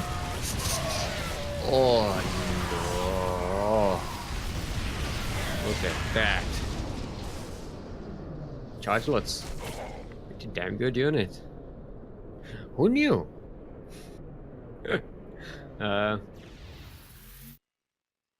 Right, and Raven Flames is getting a Warp Prism, so it's probably going to be finally comfortable moving out on the map with some charge lots, and it's going to be Duckling Archive, so either Archons or some Storm. It's going to be great. It only has one Immortal, so might want to produce some more, a bit more beef units. Or backbone units, if you will, Yaku. So let's go into that debate again. The Immortals are the backbone, not the meat. Okay, Xenoblade sets up a third base much later than Raven Flame, so the Terran is quite behind. Way behind in worker count as well. The economy has been fluctuating, the income between these, mainly because Raven Flames took a while to saturate the main base, the third base. Drilling Claws and Ghosts. So Xenoblade again changing the composition from one part of the game to another. Yeah, Drilling Claw.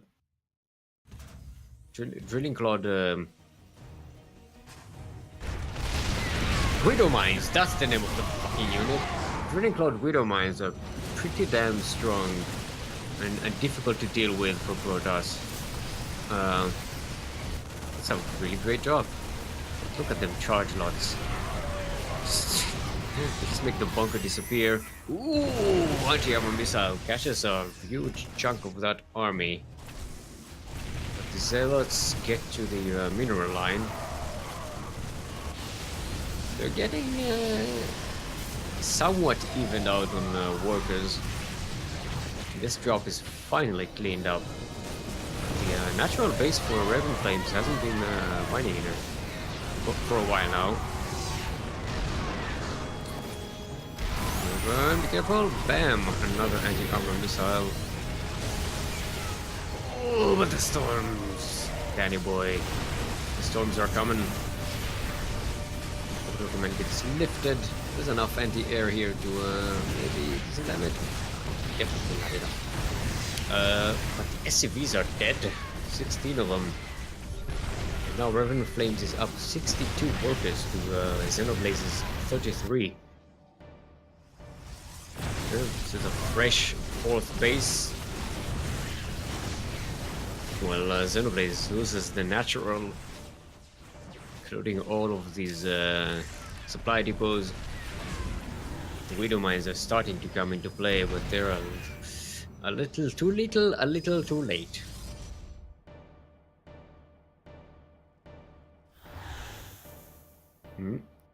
Red Flames trying to find a way in here. Get freezing. Get frozen. Yeah, Red going for the third base. That's going to clean up. Did that Warpism die? Yeah, the Warpism got deaded. That was odd. I think Raven Flames just sent it blindly in there. Yeah, nice response here by Raven Flames. This drop going to get pushed away. Well, pushed inside, actually. Gonna drop you in the main. Not a lot to respond to it here. Oh, there's a recall. Recalling some zealots. So they go to the third base again. Where the next wave of warplanes is going to be charged to deal with it. But this is a pretty good by Xenoblaze. Forcing Raven Flames to warplane at home. Waste a recall just to take care of a tiny drop. Thermal Lance and Colossi for Raven Flames. It's going to be the response. So it's going to be Storm and Colossi. Ooh, those High Templars. They're at the back. They get stormed, but the... Ooh. Oh, no. Ooh. Bit of an overextension by Xenoblaze. Trying to use the opportunity to jump on top of these High Templars. But they're not as vulnerable as they seem. Widow Mines kill pretty much everything. More Terran than Protoss, I think. GG is called Raven Flames, ladies and gentlemen. The first appearance in the CranKy Ducklings tournament is now finalized. Now the winner of the upper bracket will have 1 point advantage in the best of 5 final match. Yeah, the players are saying they also got got freezes. We're in Europe. This shouldn't be happening. Right, let's switch back to NA, so we can play Quirky versus Xenoblazer, which is how we started the day. It's Quirky versus Xenoblazer in a best of 3 once more. Let's see what if Quirky can overcome this. Xenoblazer went 2-0 the last time.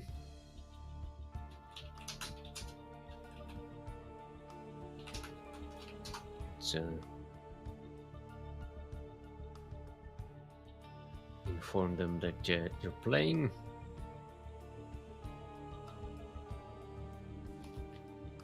Oh boy.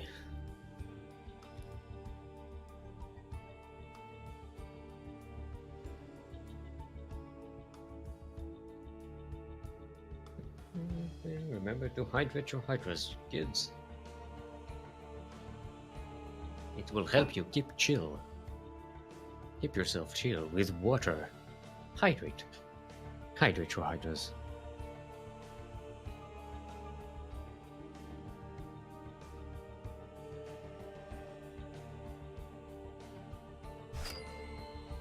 Alright.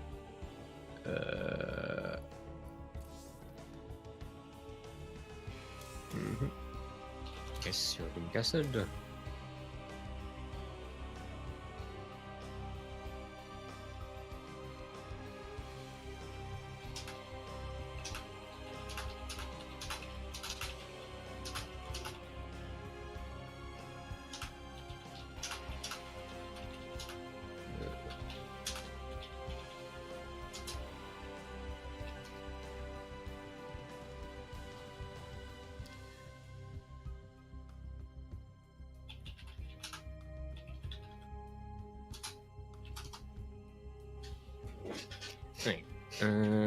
We are just it's going to be we did the US West the last time, right? No, US East. What was it? Which one were we I think it was East, right? Who?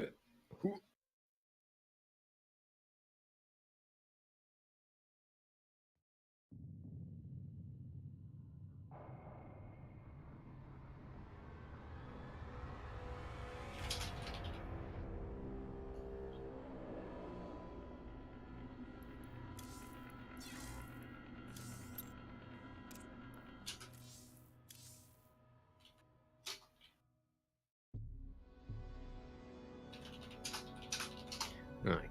So we are going to be on East. Let's set it up on the Eastern United States server. First map, Cyber Forest. The cyberiest of all the forests.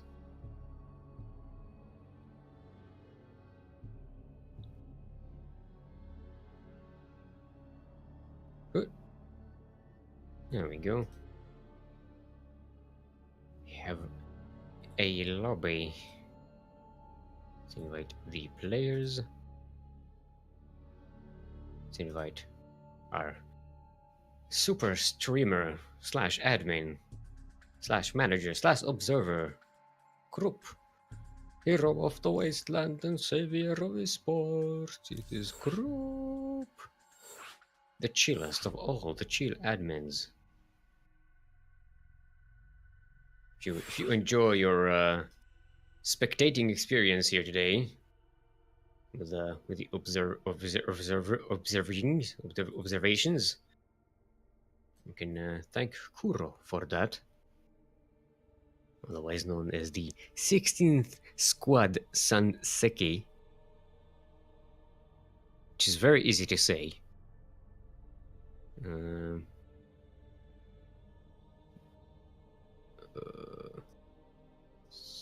Looks like Xenoblaze is either having the lobby bug or something bugging out. Oh, there we are. It does have the Maru portrait, which I like. It's very very Maru-ish.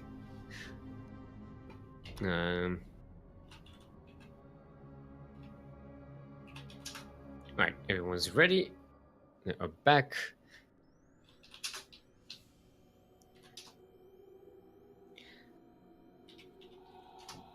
Just reminding everyone that it's the best of 3. No, it's not best of 100, Quirky. Quirky, that Quirky. He's so quirky. Oh.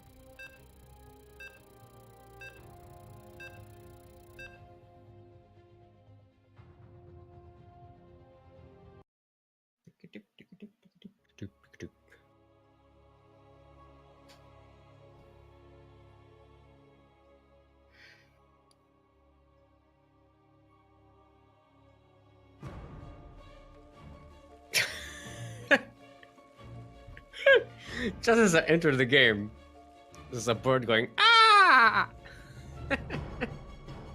Made me laugh there.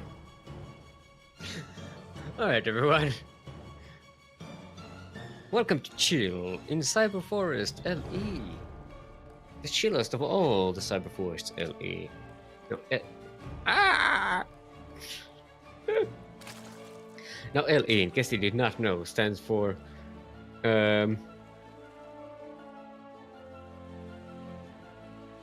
Lavender Empowerment. Lavender Empowerment. When you are chilling and you want your place to smell nice, you empower it with lavender. Lavender Empowerment. To make your chill place even chiller and more scented and empowered with lavender. And speaking of lavender, in the purple in the southeast, chilling right here, from our very own clan, the CranKy Ducklings. Give it up for Quirky.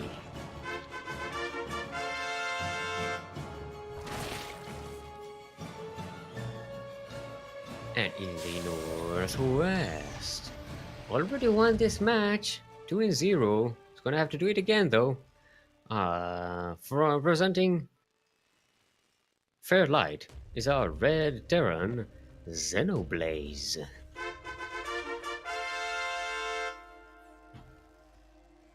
Now, Quirky is already opening up the same way he did in the first match that we casted here. Hatchery first, and then a pool, probably Link Team 6.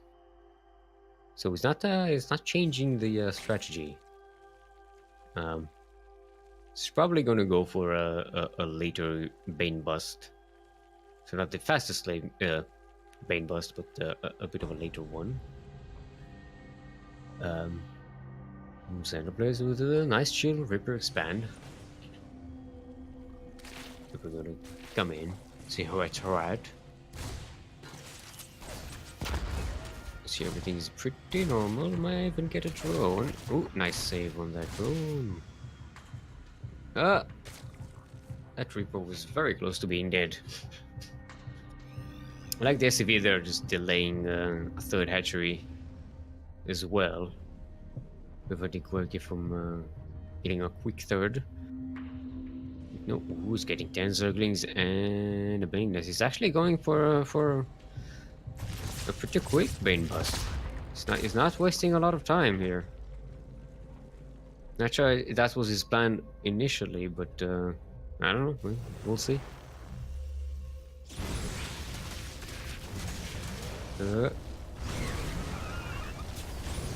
Oh, he does lose all these Zerglings,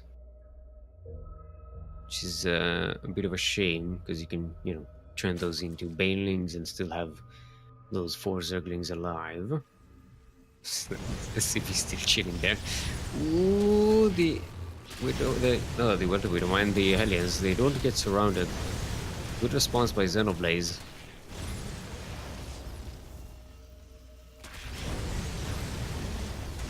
Bending it like marble, if you will. Yeah, these 2 Hellions are very low in health, but they're still alive. They're still spitting out the flames. They actually get repaired a little bit. And this Quirky is already bleeding out a lot of units. 29 Zerglings for 1 Reaper. And Xenoblaze basically keeps all the Hellions alive. They even get a nice little paint job from that SCV over there. Oof, it's a great opening for Xenoblaze. Denying that that Bane bust. Actually, there were no Banes made. The Bane train never came. Quickly trying to set up a 3rd hatchery, but it is quite late.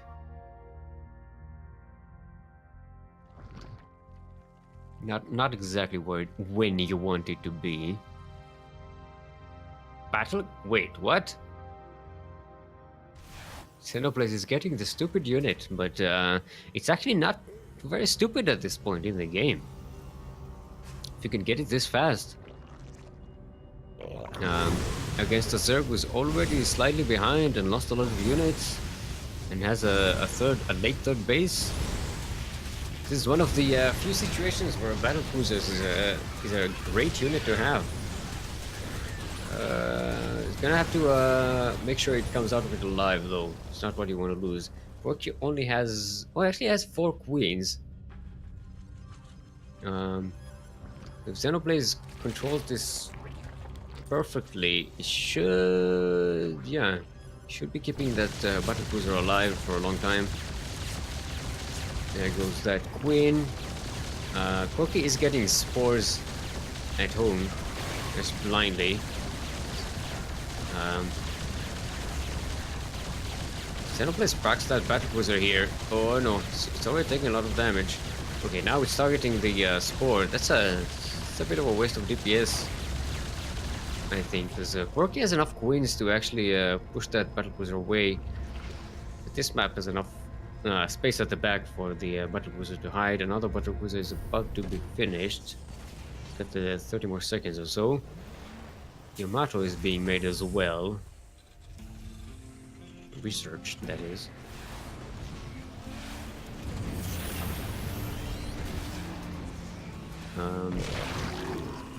Okay, so Xenoblaze is about to attack the 3rd base again. It's enough Hellions to burn this drone. It's a really quality barbecue right here.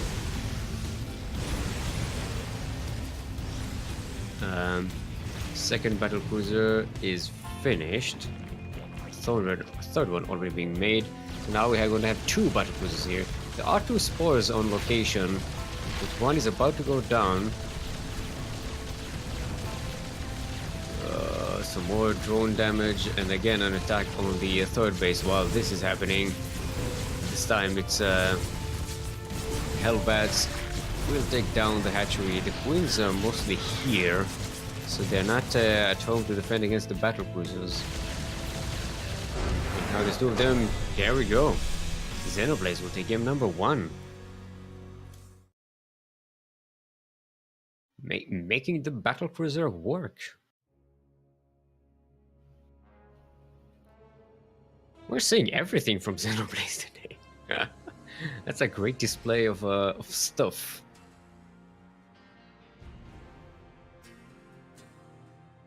I'm thinking, I think we saw all the Terran upgrades from Xenoblaze. At least being researched. We got the building armor, we got autosec targeting, the Cyclone upgrade, the Hellion upgrade, the both Banshee upgrades, the Liberator upgrade, Drilling Claws.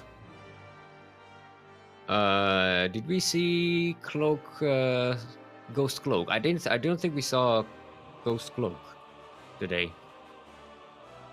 Port Alexander is our next map. So yeah, Xenoblade is showing a nice range of builds here today. Very very resilient. Not resilient. Diverse is what I meant. I don't know why I confused the two words. They don't mean the same thing. They don't sound the same. No. My memory is so bad, I even confuse things that are not the same in any way. That's... It's chill, don't worry. We're chill about it. Let's see if all the players are ready. Port Alexander is our map, where battle cruisers go to chill. Players are ready, let's go.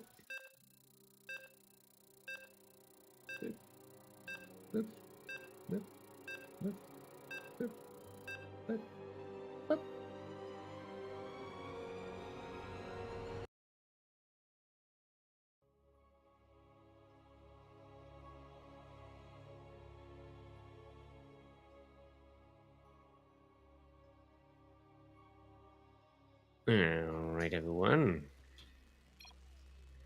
Welcome to Port Alexander, where battle cruisers go to chill. LE. LE, of course, stands for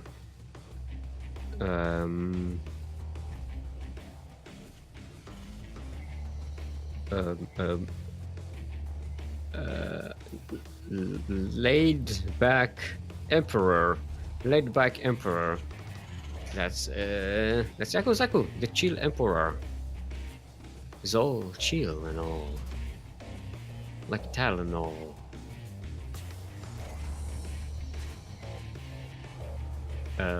That's all I can rhyme with Tylenol and chill. In the southeast corner of the map, chilling in the southeast corner of the map. In the red, chilling in the southeast corner of the map. A red Terran, representing Fairlight, currently up 1 in its best of 3 lower bracket final. Chilling in the southeast corner of the map, it's Xenoblaze.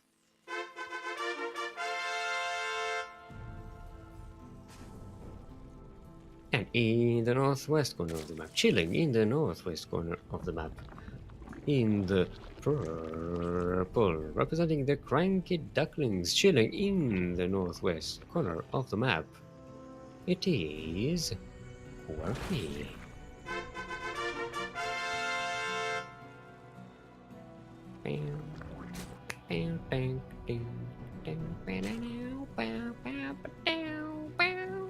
I'm sorry, I have the Terran chill music in the background, and since I'm not the one streaming, you're probably hearing something else, like some weirdo Zerg music or something. I don't know. I don't know. Zerg didgeridoos. Which is probably what, you know, Australian Zergs listen to. I don't know. Quirky again going for the same thing. Hatchery first. In the pool. We'll probably try to go again for that brain bust, but Xenoblade so far seems to be very well responsive for that kind of thing, and doesn't seem to take taking any damage from these attacks. Reaper goes in, goes out. Can't explain that. One drone dead. Nice focus fire by Xenoblade.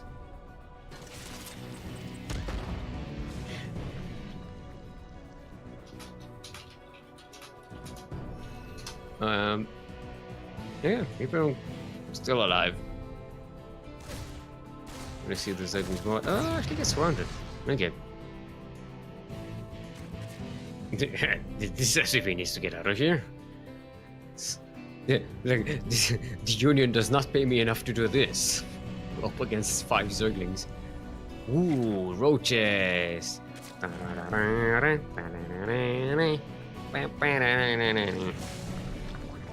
So that's where we're going. I like it. Yeah, Quirky cancels speed, gets the 3rd hatchery. This is going to be... It's a fake out. It's a fake out Zergling Bane Bust into Roach. Nice. But Xenoblade is getting Cloak Banshee. This... How does Xenoblade manage to counter everything? It sees the Roach Warren, so yeah, it should be very confident about his position now. Oh, they all line up. Oh no. Oh no. Oh no. 7 workers dead and more to come. Again lined up. Yeah, it is some quality barbecue right there. 12 dead drones and more are on the menu. Okay, no. Wait. 17. 19. Oh, no. Whoa. Okay, please. That is... Wow, that is so bad. I mean, Quirky does see the Banshees and he's getting spores at home. So he should be, if not completely safe from that, this responding to that. He only gets 1 spore in the main. Not in the natural, so that's a bit of a weakness there. Seems like Xenoblade is content staying at home. Oh, he's waiting for the 2nd Banshee.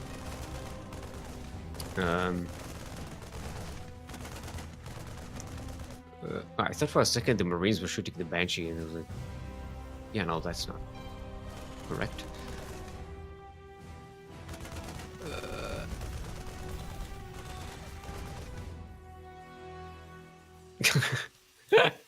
3 health point overload, 4 health point now.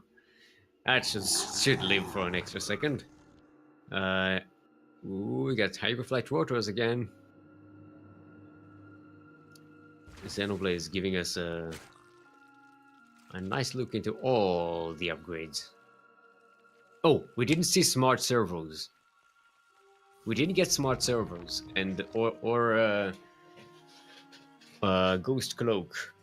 This is the only 2 Terran upgrades we didn't see today from Xenoblade. Xenoblade, not Blade. It's a different letter.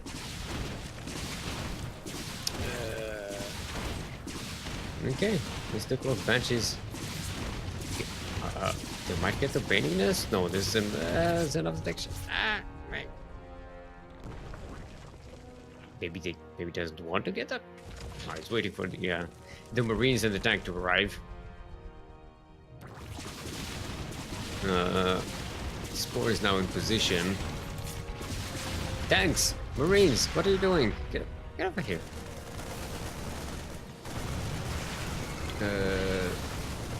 Okay, tanks are now just sieging up. This is a pretty strong siege at the moment.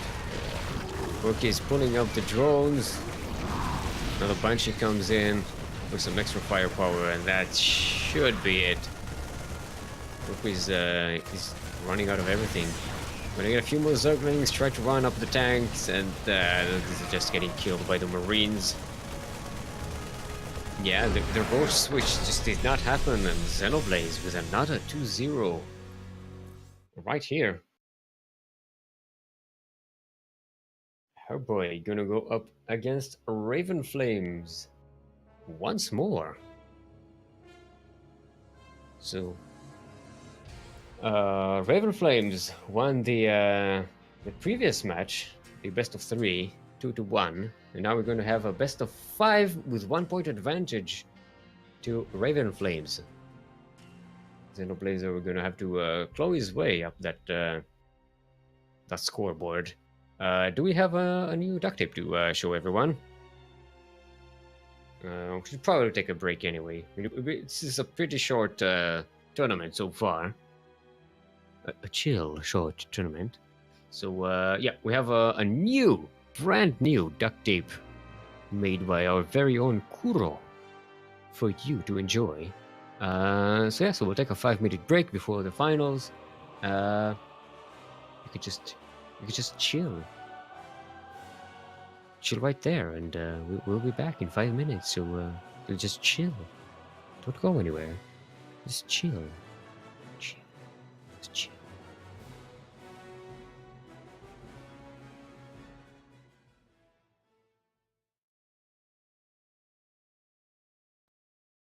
And welcome to the finals for VTL. How's it going, guys? We're having CranKy Ducklings versus Guns and Roaches. It is one of your hosts today, Milk and Cookies. What's up, homies? And we also got Light MVP joining me today until he has to play his ace match. What's up, Light? What's up? What's up? Yeah, Asshole. I'm just. Excuse me. You heard me. I told you to do the intro. You're like, no, I can't do it. I'm setting up the lobby. Whatever. You can multitask. You're a Zerg player, right? Here we go. In the top left-hand corner of the map, on Dreamcatcher LE, of course, LE stands for. Why did I do this? We have the Zerg player from Guns and Roaches. It is Morgoth. Taking out 2 of our players so far. It's What a big does LE feat. stand for? Nah, we're not doing that. All right. God, I want to know. Who's in the bottom right, Milk? Who's in the bottom right? Is the bottom right? Bottom right. We have the purple Terran player. He's the he's the motivation. The Tasia for from Asia. He's no Tasia from Asia. He's more like from Marine Lord from Poland. It's the Tasia from Asia. We have the invitation. No, we're doing this. The invitation innovation. The Melter May of MMA. He's not as funny as Bunny. He's the Flash Cash with the. It's Yakuzaku. It's Yaku Zaku. I didn't have time to write it all down. You know, Quirky is a bit paranoid about link floods. You know, he's got his drone. Oh. Damn. Oh, Get out of drone's there. not alive. That drone's gonna be dead. Oh. The health regen is too good. Quirky should be sending his links to defend. Quirky, save the probe, save the drone. Please. You can survive another hit. Quirky, please. Okay, the links are coming. Oh! Nice. That was sick. I'm sorry. CranKy's 1, Guns and Roaches 0. Let's go. Yeah, it's good. He just needs to make sure that those banelings don't run into the broodlings. Okay, All right. sweet. Go in. Go in.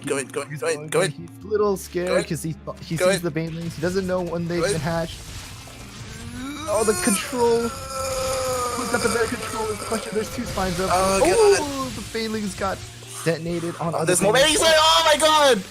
Okay, keep going. Into banelings.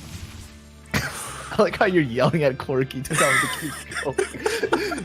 Quirky Keep is going. reinforcing with more Zergling.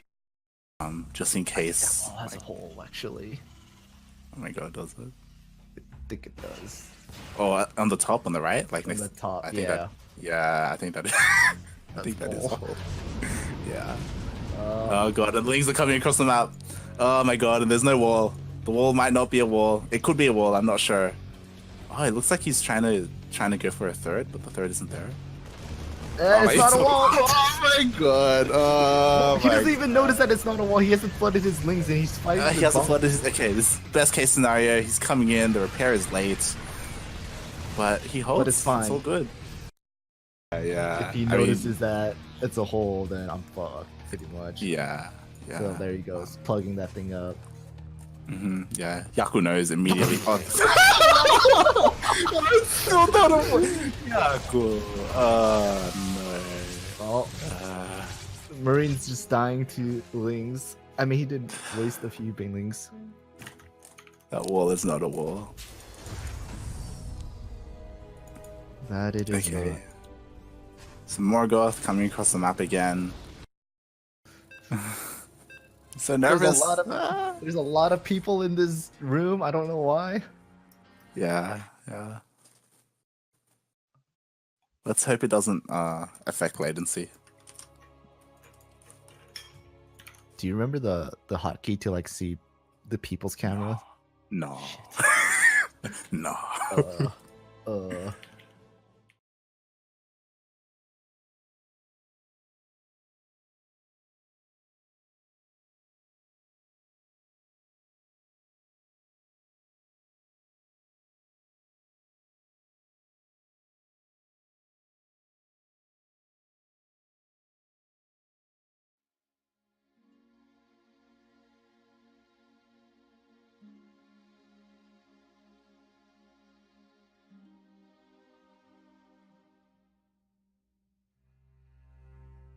No, and welcome back to Chill, Sea Duckling Open, number 58. I am joined by our very chill Australian Zerg, Quirky. Quirky, how chill are you? What's up? I'm actually pretty chill, you know.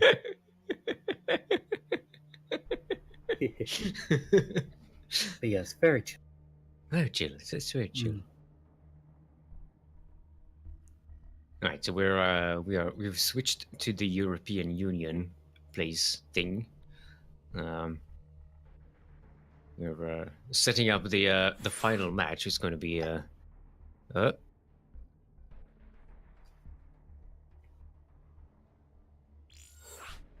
restart that. Xenoblaze. Is Xenoblaze here? Question mark.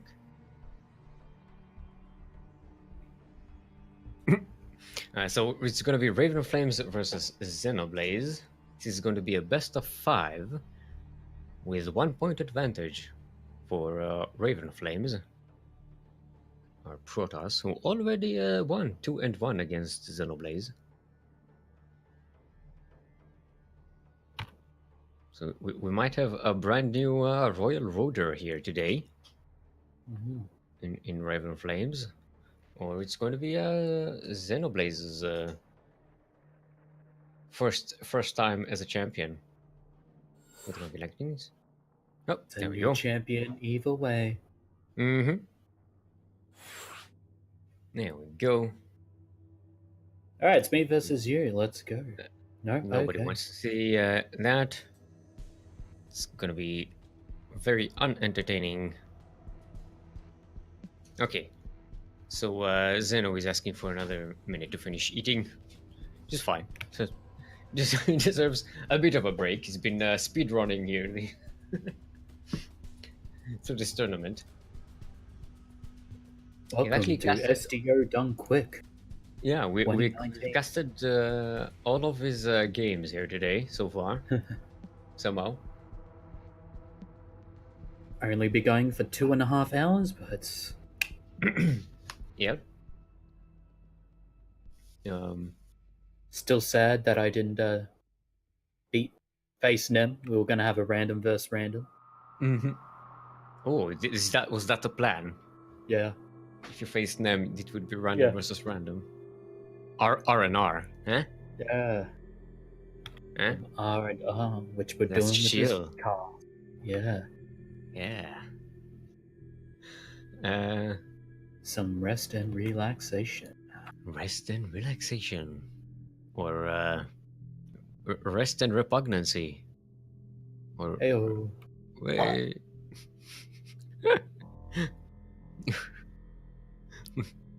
Rough repugnancy. Repugnancy. That's why you get Ken and Rush and you're like, oh god. Or Bane busted, or Bane Proxy busted. marauded, or any kind of aggressive shenanigan.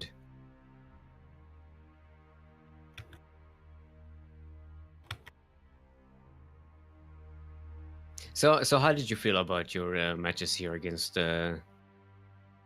Xenoblazer? He seemed pretty competent at holding the Bane busts. He did. Just as unfortunate for me, but you know. Yeah. Third place. I liked the Roach transition there in the last game. Kind of And the then mind he went game. Banshees. Then it went. He went. To be fair, he went Banshees as you were doing that. It was like, no. It was such a smart idea, but it's not. Just blindly being countered by speed Banshees.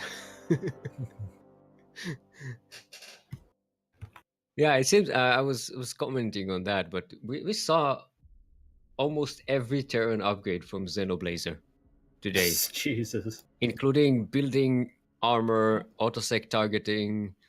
The only ones we didn't see were smart servos and ghost cloak. We saw everything else. Every unit, every upgrade, every building, everything, other than these two. So it's a pretty great diversity coming out of Xenoblazer. So I'm kind of curious to see how it's going to go up against Raven Flames, because Raven Flames seem to struggle against Xenoblazer in their series. I don't know if you were watching it on stream or if you were still busy with the lower bracket. I was too busy telling Light how Passover came to be. I was hoping not to get into that. Trust me, thank God you weren't. Well, thanking God is kind of the point of the whole thing, Yeah. so let's not go. Let's not go into that, shall we? And no, Deli, I'm not gonna 1v1 steal no TDD. He kicked my ass. Probably, yeah. This is that. OTTD is one game where I actually am the best, the more experienced person. Right. Looks like everyone's ready. Let's get to it. Our final match of the day, right here. CranKy Ducklings. Chill, SDO. The Chill Duckling. The Chill Duckling Open. The CDO.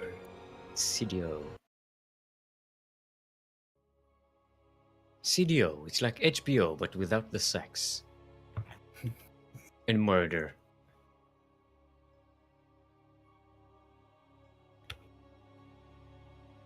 Except we are on year 0, you know. It's kind of a murderous map. Yeah. Alright, everyone. Welcome to the chill year 0, the chillest of the years.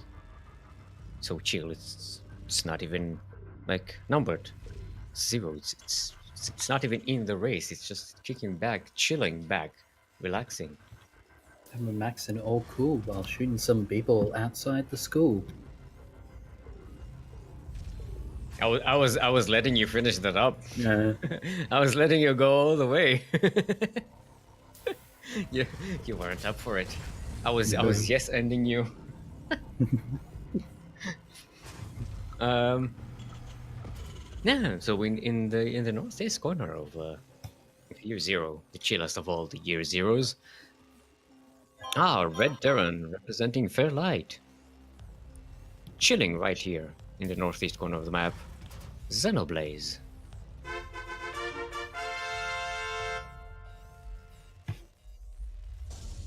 And in the northwest corner of the map, chilling with 1 point advantage before the match even started.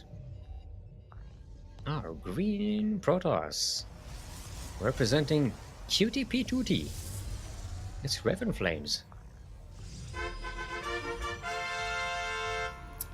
You know, it's actually Cutie Patootie is how you pronounce that, but I know what a Cutie Patootie is. I know the term, but cutie, it says Cutie P. Duty. So I look. It doesn't say pa duty or pa duty. It's p duty. What does QTP duty stand for? Quality turrets per 2 Terrans. Quality sounds turret about per right. 2 Terrans. So every 2 Terrans, you need 1 quality turret. That's the exchange rate, I think. Mm-hmm. Makes sense. Dude, Alright, I'm not so- sure what this probe's doing here. It's going to get found by that Reaper.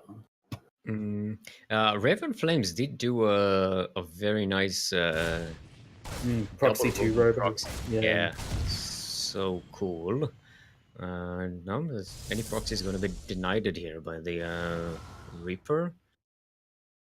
It's going to be Twilight Council from Raven Flames, so possibly Leved Adepts? Question marks? That could be a nice theme for this map.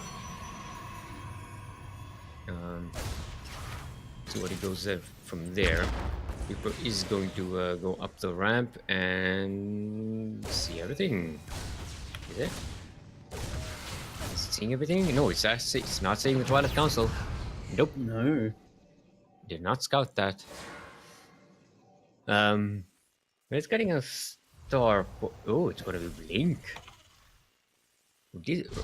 Actually, Raven Flames went for Blink Stalkers quite a bit. It did seem to work for him some of the times.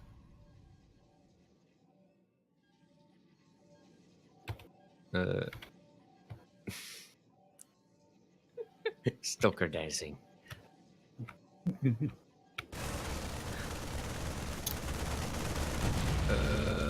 Adept. Didn't. Oh, that it wasn't denied. It was just cancelled.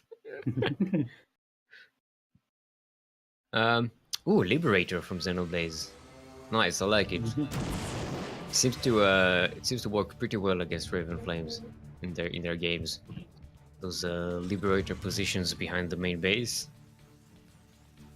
So we see. I think, yeah. Xenoblaze seems to be having the advantage in the more macro-oriented games against Raven Flames.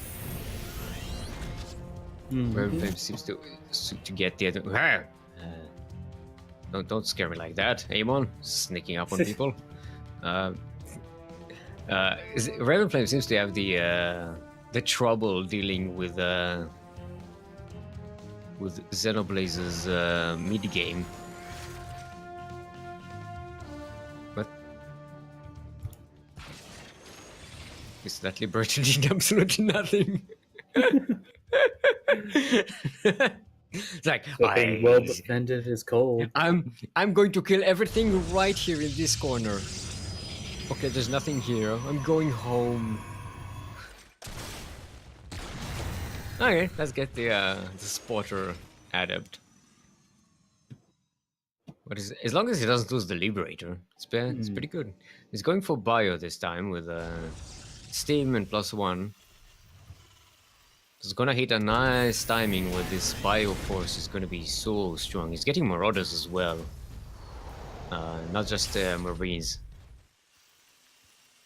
So this might catch Raven Flames and do a hell of a lot of damage, especially if Xenoblaze drops. This is a nice drop map.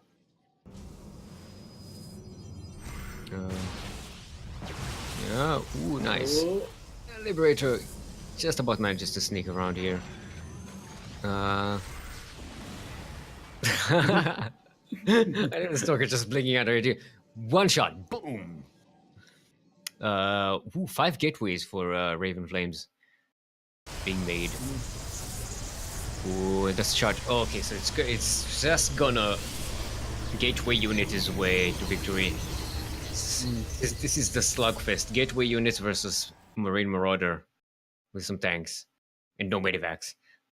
It's Marine. Oh. It's Marines +1 Marauder. No, 2. Oh, it's only you only made 1. Oh, 3. Oh, yes, 3 Marauders. It's 2 Marauders in there. Where's the other one? It's just chilling at home. It's in the medivac. That's going for that 2-prong attack. So far, nice control by Raven Flames. Keeping that army harassed along the way and delayed while an Immortal comes out and more charge lots. At +1. We saw this before in the game 3 +1. Yeah, at this time the upgrades aren't finished yet for Raven Flames. And +1 and Steam finished for Xenoblaze. Medivacs are in just in time for the little Marines and Marauders. So we can start stimming them. Ooh, charge ups do get to the Bio Army. Oh, nice one. Stalkers right on top of tanks. Oh, but the charge lots are done, so it's not buffer for the Stalkers. They do get the tanks though. That puts an end to the attack. That's a great, some great decision making by Raven Flames. Yeah, and he gets to set a 3rd base. Didn't take big economical damage there at all, actually. Just lost a lot of Zealots, 19 Zealots, but you know, it's the unit you want to lose in this game. If that's the cost of killing 4 tanks and a whole bunch of Marine Marauder, yep. That's Proxy Depot. Just that is locking depots. That is annoying. But look at the production tab. Xenoblaze is just making a ton of stuff. Getting concussive as well. Some more Marauders is up to 7 now. It's gonna have a nice mobile, fast-shooting Bio army to deal with the Stalkers here.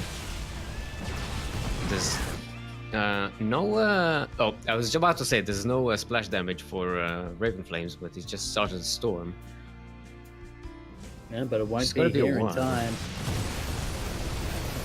Well, the tanks are unsieged, and there's a nice force field here preventing the army from kiting back. Another blink forward, getting the tank, focusing them on... Oh, no, actually, some of them do get picked up. Or one of them does get picked up, but that's, again... Oh, Terran army being pushed. Raven Flames doing a lot with very little here.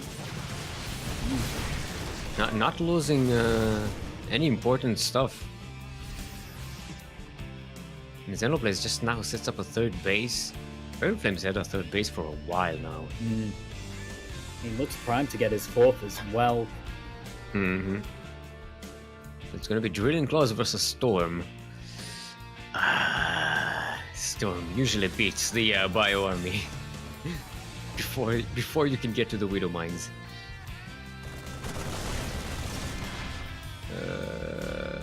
Okay, that's a lot of Widow Mines though. So Raven Flames needs to be careful. Okay, Storm just finished. Raven Flames has what, 5, 6 storms maybe? I think that's about 4 or 5 storms. I'd say 4.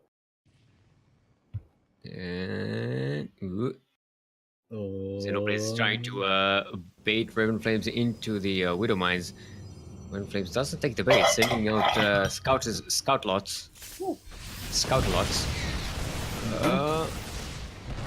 Get kited to the Widow Mines. Willing Close is just about to finish though. There we go, it just finishes in time for, well, there's an observer though. Ooh, that Widow Mine killed the tank more than any zealots. Oh, and Nick up this. Oh, this is so painful.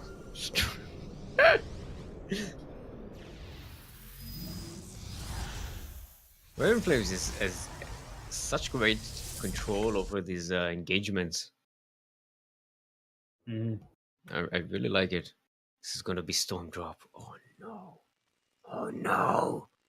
Oh no. There's a turret here. Oh, that's Zealots, but you know. Zealots. Why didn't... Oh, because I'm an idiot. I still have the High Templar selected. Never mind. Or maybe it's Kuro. Kuro still has the High Templar selected. I thought that was what's in the War Prism. So, sorry for hyping you up for something that actually killed as many SCVs as Stormdrop probably would have. It's 9 dead SCVs. What is Stormdrop when you have Charge Load drop? Okay, so the Widow Mines are still alive and invisible there while they are recharging. And now with the added Liberators, it's gonna get dangerous for the Raven Flames to just push into the Terran army. Yeah, base already got 5 bases up and going. Yeah, so you have that economic advantage. Yep. No, even Colossus and Dark Templars. It's a heavy combination. Ooh, that's a Doom Drop. Hello. We can sneak up right in front of Amon. Say hi. And just... what's that spot? There's an observer in the way there, I think. So Raven Flames should be seeing this coming. There we are. Oh no, those medivacs. At least one is going to die full. Okay, no, where does the recall? But yeah, the Terran army is going to get cleaned up here. yeah, but he gains position for himself. These 4 zealots just not stopping these. This long distance mining. Oh, the War Prism, nice catch. And one medivac manages to survive this. I mean, it did force a recall, but so that kind of gives Xenoblade the ability to just move out here and secure that 4th base. Does he have the building already? Doesn't. He's gonna have to build on site. So he's gonna stay behind economically for a long time. Look at that income difference. It's almost double for Raven Flames in terms of minerals. It's okay. Now we have the added Ghost versus ghosts. Zealot. Yeah. Fusion Core, which I guess is going to be good for the Liberators. You get that range upgrade. Makes them much harder to deal with for the Protoss army. I don't expect to see battle cruisers. That would be a not smart decision. Oh, these DTs just spotted the drop. Yeah. I wonder if the drop spotted the DTs though. Well, now we know.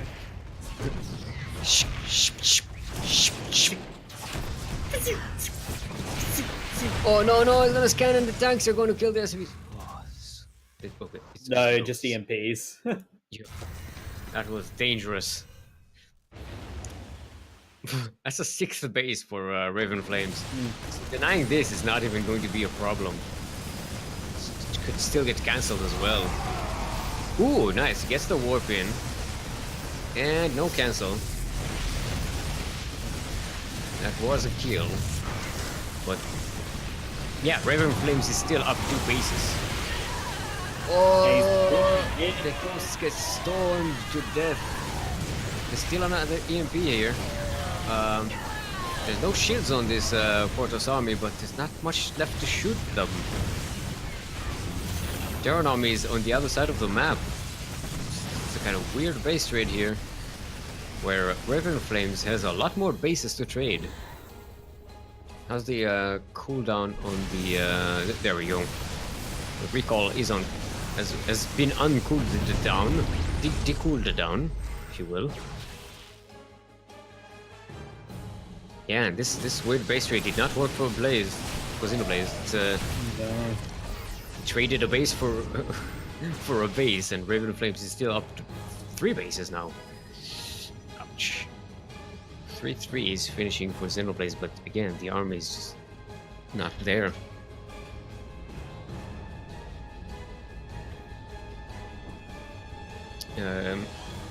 Flaunting his main to compensate for a lack of bases. And he's getting the Liberator in, but it's not making any units anymore. They got 1 Liberator he can afford. You got the income, it's a 400 minerals a minute, 600 minerals a minute. That's not where you want to be. I guess 5 Colossi. Up. A job coming in here. That's the same job that was there before. Still quite alive.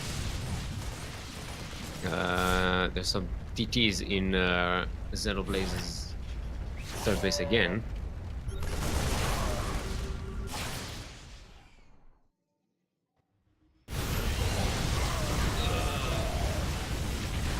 Colossi zinged away in here. I mean, there's still don't want to overextend it. There's some Liberators here. It's 4 Liberators. That could wipe out a lot of Protoss. Oh, but they're on siege. Now it's time. Maybe. I mean, the fact that Raven Flames hasn't even got Thermal Lance yet is really surprising me as well. Did it? Oh, he hasn't even got it. I thought he did. That is weird.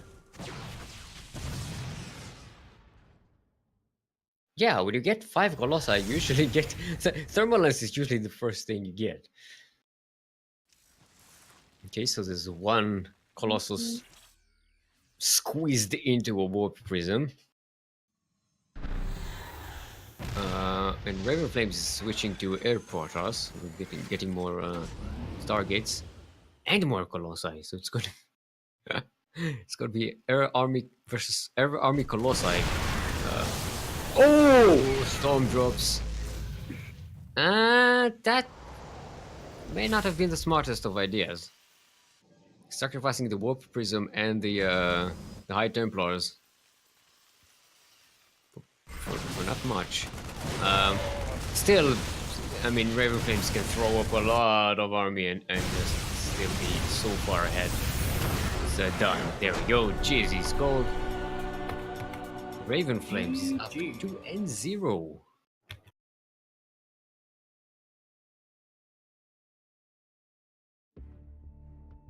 Oh boy. Let's see what our next map is going to be.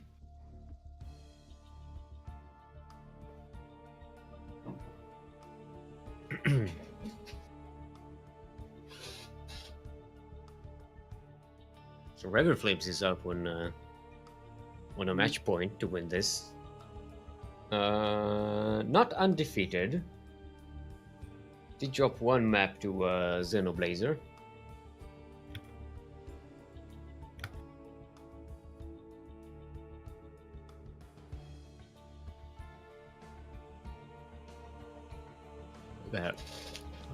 Gotta hydrate our Hydras. Kairos is the next junction.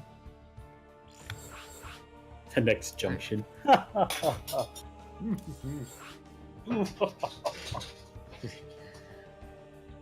I amuse myself sometimes.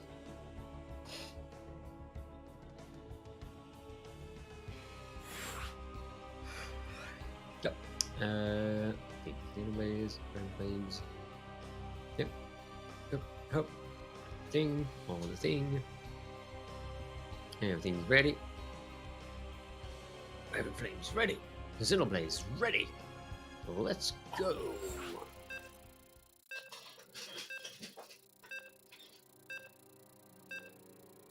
I wonder if Xenoblaze is gonna pull out another proxy thingy.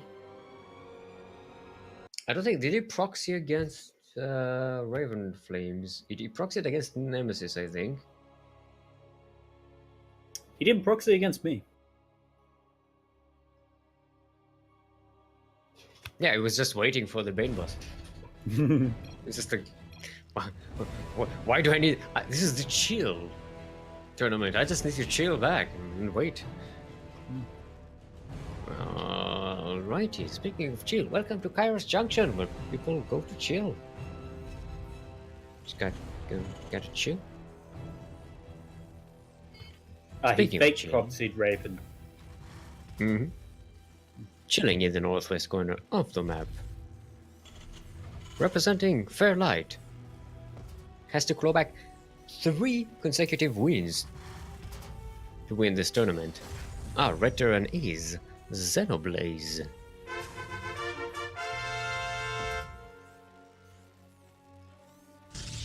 And in the southeast corner of the map, only needs 1 more win to be our brand new royal voter in the tournament. Give it up for our green Protoss from Cutie Patootie, Raven Flames.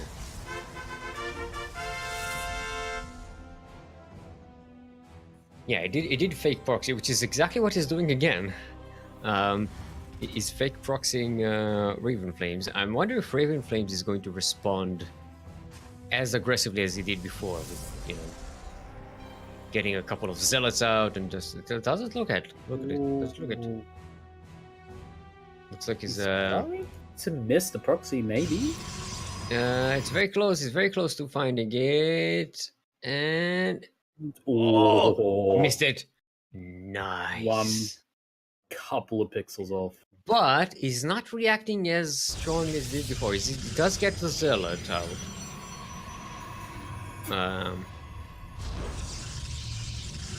Let's see. He's not getting the second one yet. A zealot and a adept is what you need. It's proxy. Yeah. In the previous attempt at this, which worked for Xenoblaze. Wait, I think that was the game Xenoblaze. Was that the game Xenoblaze won? No, that was the game. Actually, Raven Flames won that game. I think that was the second game. So Raven Flames won that.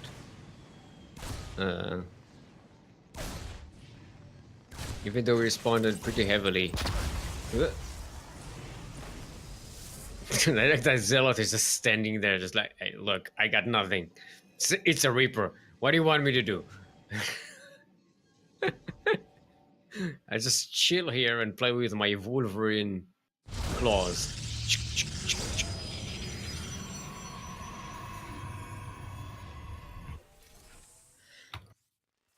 Right, no expansion yet from. Oh, actually, they accept it. And he opens up. I like that he opens up the door for the appropriate in. It's like, come in, I got nothing to hide. Oh, yeah. Oh, I didn't see you knocking there. Come on in. I was in the shower. So, this is my base. How do you like it? It's got a place refurbished. It's got a pool table now. 50-inch plasma screen TV. This is our NG base right there at the back. And this is our Cyclone. Who's our bouncer? No, Cyclone. Bad. Bad. That's not Don't how attack we the do guests.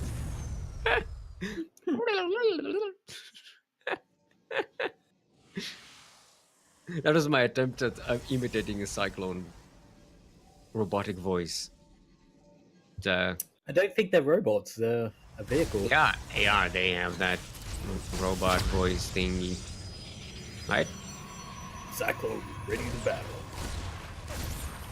Or maybe I'm thinking of I'm still thinking about the Cyclones from the test server, where they had the feeler sounds from the Raven. Oh, yeah, he's actually losing the Cyclone here. Explorer reporting. Explorer reporting. Yeah, that's the same voice as Mr. Burns in The Simpsons. No, it's not the same actor, definitely. It's It's the way same too actor. expensive. It is? Yep. Are you sure? Yeah, I'm searching up on IMDb now. I doubt it. The Simpsons voice actors are super expensive. I think This was 1998. it was Hank Azaria, I think. 1998 Not was Hank. when they were It's not expensive. Hank Azaria. So which one was Mr. Bird? Oh, it's forgot his name.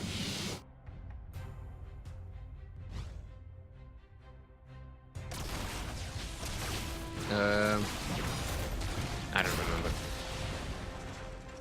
No, late 90s was when they were at their highest, like the peak of their fame.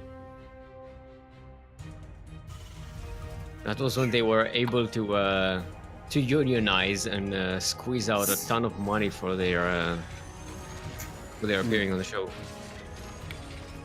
Wait, let's see. Okay, Liberator, not much managing to get some, but Harry Shearer. That's Harry Shearer, there we go. I doubt he was doing voices for video games at the time. Not this one. This was still not. Food Wars. In the 90s, they didn't have the budgets to get, actual actors to do voices in these things.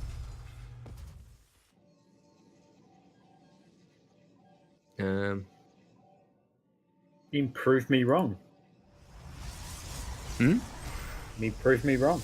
But yeah, you can't.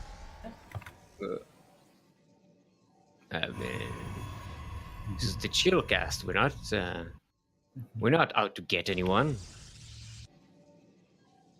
Also, what the hell is happening in the game? It's just been pretty standard macro. Yeah, they've been keeping away from each other. They're just poking in and out, but no attempt at actually breaking the other one. Raven Flame's going to see the third base being set up here, so might want to move out and try and harass it. But it What seems they- like Xeno's going mech this game. Got the Cyclones, the Widowmines getting tanks. Yeah, he's getting some extra factories. Yeah. So it's Cool. already a variation here. He did do this in one of the games against Raven Flames before, I think.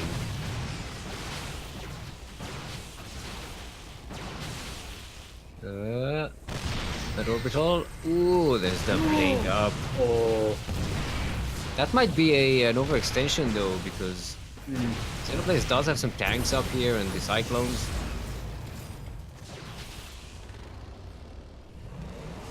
Alright. Ooh. What? 13 probes dead on the other side of the map. Was that Liberator? No, Widowmine drop. Nice. Nice. Xenoblade making it happen. Making it happen.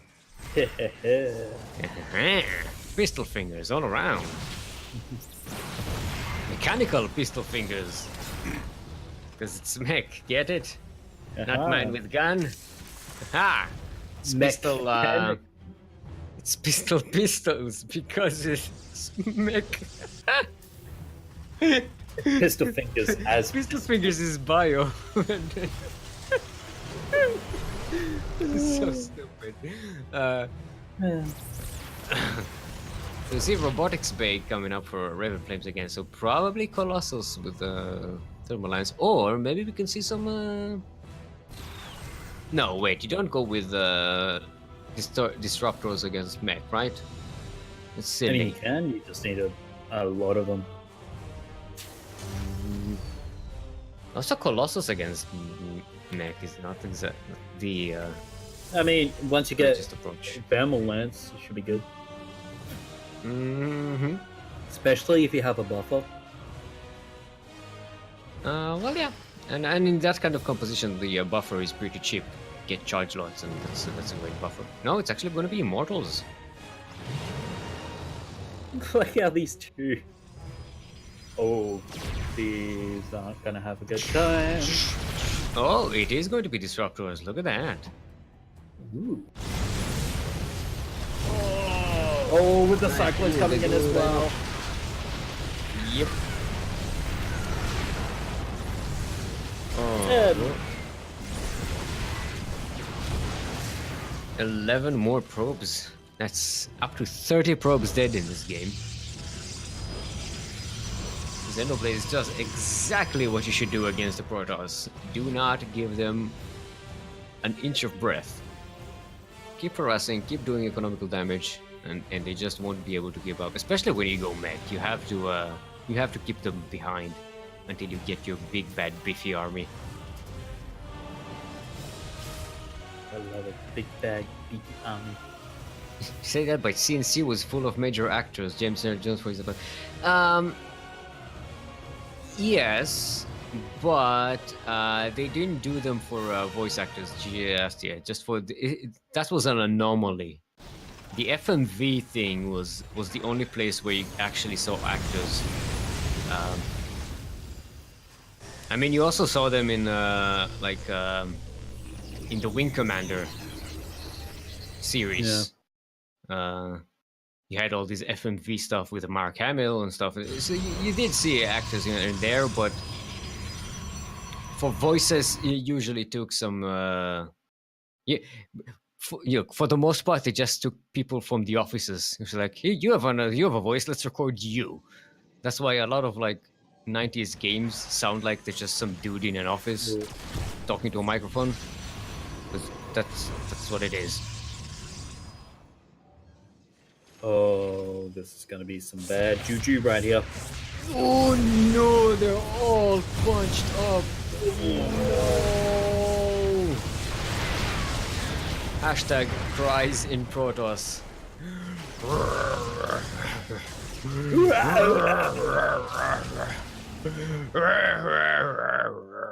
Hey, this is a chill cast, remember? Yeah. We don't. Nope, psionic tears here. Is Psionic Tears, Phoenix Tears is Protoss alter ego. Yeah.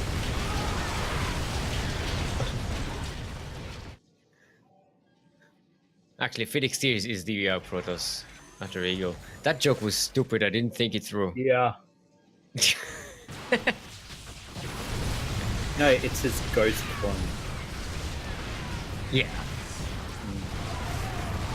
Okay, those disruptors did not do anything so far. He only shot once, and that got denied. But thanks. I mean, Xenobus could basically use the Hellions to just buffer for these. Whew, that's a lot of Thors. He's getting four Thors at a time. Look at that.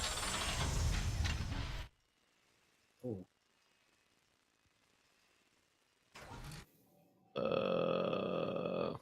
What's in that thingy? It's ball drop, but Disruptor drop.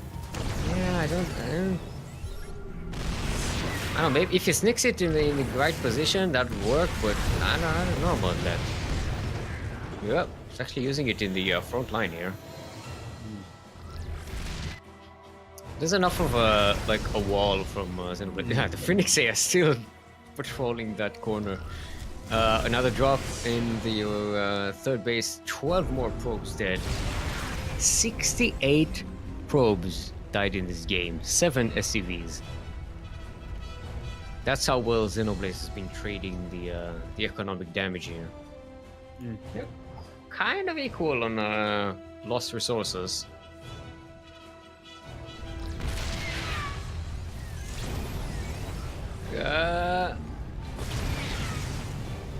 It's a supply depot and maybe a sensor tower. They're in quick spread. It's not being repaired, and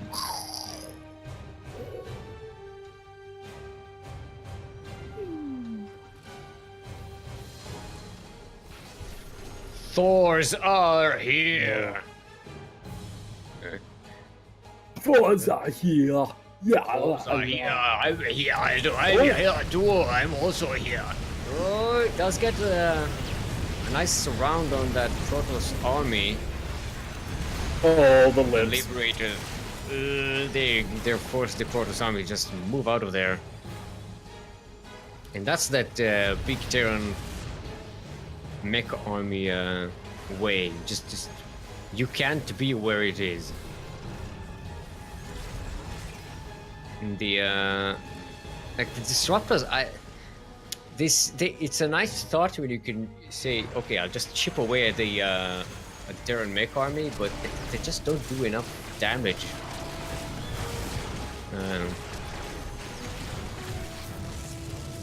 They're really great against the bio because of the splash, but I guess Thors are just stuck between the tanks. There's some cyclones as well. That's weird. But okay. So it's a weird composition. This is not a mech army you see every day. And usually people who see it don't live to tell the tale. Look at that. I mean, Raven Flames has some pretty beefy units, but there's no buffer to them. It's just Immortals and Disruptors. Oh, he has to recall out of here. Is he surrounded? Yeah, but now he that recalled leaves into his the natural. He recalled into the third base and tried to flank the natural force here, but the Liberators are besieging the Disruptors miss. And there goes the natural. GG's cold. Xenoblaze is still in this match. Oh boy.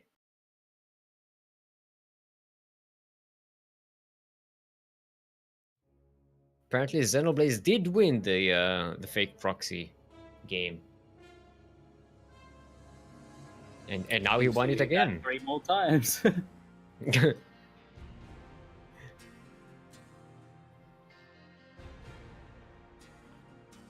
I'm guessing we're about to see another proxy rumble from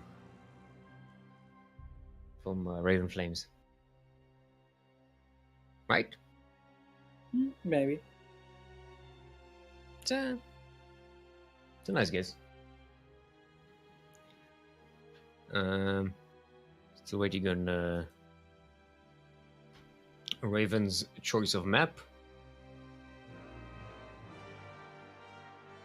So we had Year Zero and what the hell were we playing on? This Cairo Structure. Totally did not have to look at the stream to to remember that. King's Cove is our next one. King's Cove. Where the kings chill at the cove. What? I can't. Why are my Blizzard mods not showing up?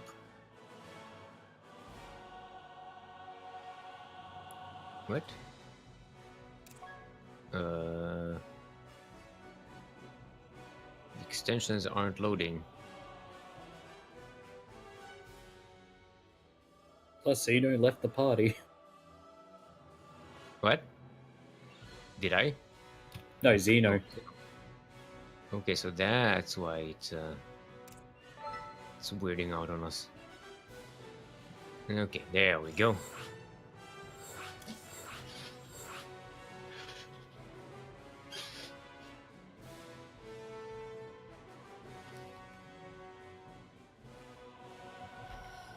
Alright. So how you joined the switch to autumn over there in the southern hemisphere? To be honest, can't tell. Still bloody hot. we are just. It starts. Last week it started to get warm in here. As we're moving towards springtime. Okay, both players are ready. Let's go. Boop. Boop, boop,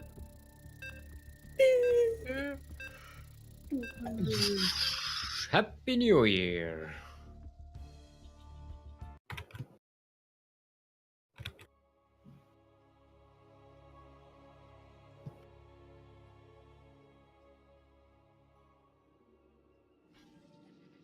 Alright, everyone. Welcome to King's Cove, where the Kings chill at their cove. LE. Now, LE, in case you did not know, stands for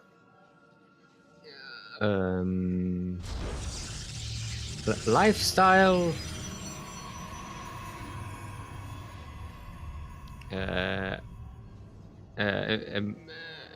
Embarrassment. Lifestyle embarrassment. That's when you're embarrassed with your lifestyle and you just go, you know what?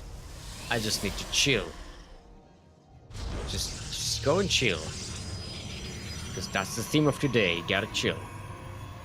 If it doesn't make any sense, just chill.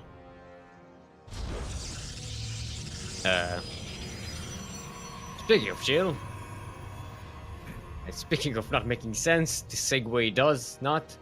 In the southeast corner of the map, chilling in the southeast corner of the map, in the green, representing Cutie Patootie, is our Protoss player, currently up 2-1 in this best of 5 final match, Raven Flames.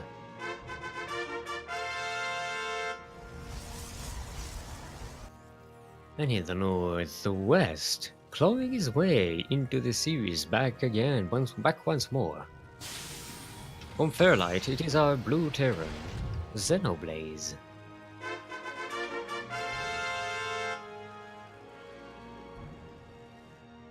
Now, do you think Raven Flames means like anti-armor missiles? Because Ravens don't really shoot flames. I mean, in Australia they do. I mean, haven't you heard of our flame-spitting ravens? Are they the natural enemy of the drop bear? Yes. You have illegal underground fighting arenas for them. It's the animal droppers scare each other with when they talk to each other. So it's like the dropper for droppers. If that makes sense. It does. I'm telling you, it does. Raven Flames can actually delay the command center here. He's paying attention. Nope. That. Why is that probe just sitting there?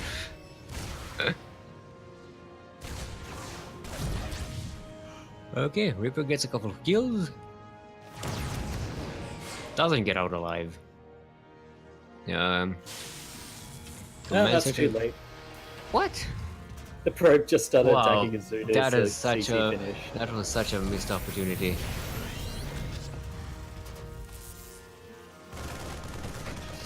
Alright, but this gets in and gets a good scout. Sees the Terran build here.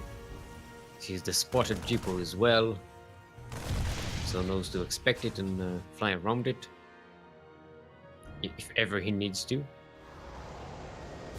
And Raven Flames is going for Twilight Council again. It's been going blink so far with it. You haven't seen any glaive depths shenanigans or whatnot?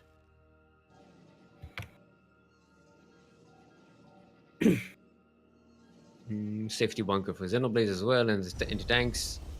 Oh yep, blink it once more. Blink it till you mink it. No, I'm gonna have to give that a hard no. Why? Does mink mean something? No, it just doesn't make sense.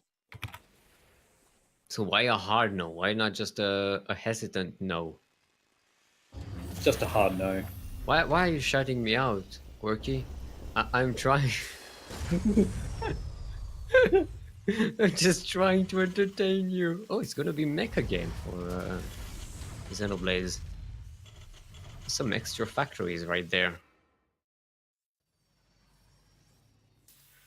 Raven should be scouting that. Yep. Yep. That's a great quality Adept Scout. It's even delaying the gas here. No, not actually. Yeah, but no. It's getting double Robo and Blink. So Stalker Immortal with Blink. It's a pretty powerful one. Especially against an immobile mech army. Look at that. That Liberty is going to disappear.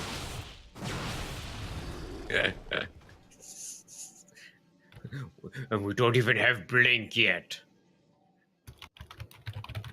Get out of here with that Liberty. So we have Blue Flame for Xenoblaze. And we saw him. We saw that he can use the abuse the lack of response from Raven Flames when it comes to evacuating workers in time, and these Blue Flame Hellions did a ton of damage in the previous game. Here comes a Warprince from Raven Flames. He's also getting a Stargate and a Dark Shrine. That's the name of the thing. That's it. I didn't The have to dank look. shrine. I didn't look. I just closed my eyes and dug into the recesses of my memory, and I remembered what I wanted to say. It happens sometimes. The Liberator should be shut down once more. There we go. Yeah. Raven Flames is responding pretty well so far. Getting to third base, knowing he's safe around. Oh shit, that's an early fleet beacon as well. Raven Flames is just getting all the different upgrades and shields.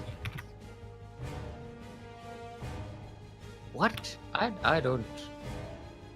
What is he up to? Tempests? Must be. I don't know.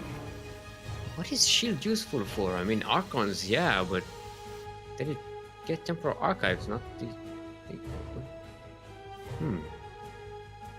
Maybe it's just trying to confuse Xenoblaze. Just like, you know what? I'll get a whole bunch of stuff. You have no idea what's going on. Xenoblaze is just going mech. Or maybe Ravenflame just realizes, wait, if he's going mech, I have a ton of time to just get everything. Just so I will have options. Which is a smart read. Straight to carriers. That field's been mined Okay. out. Hope you have an expansion. Okay. I mean, he's getting another Stargate, so if he's producing them 2 at a time, he should have a nice number. This time a lot more prepared for these Hellions. Yep. They get shut down hard. I mean, he hasn't even seen Xenoblaze hasn't even seen the Dark Shrine, the whatchamacallit, the Stargates, the fleet beacons. Yeah, it's getting autosec targeting. And a lot of tanks. Yeah, tanks are just the opposite of what you want against not battle cruisers. And battle cruisers as well, but the opposite of what you want against not cruiser. Carriers, that's the word. I think I may have been too chill. This stream. My brain is shutting down worse than usual. Let's sit up and be less chill, shall we? Or not? I don't know. I'll just drink some water and see what happens. Ew! Yeah, look at that! Look at that! Look at that! We're getting smart servos. Smart servos. We just need Ghost Cloak. And we've got the entire fucking collection. Yeah. One more into a bingo. It's a bingo game. How many Terran upgrades are we going to see from one player in the tournament? Actually, maybe we could do like achievements for the tournament, like a special award if you do like special get all the side upgrades for during the tournament somewhere. That to encourage diversity in play styles. That could be really neat.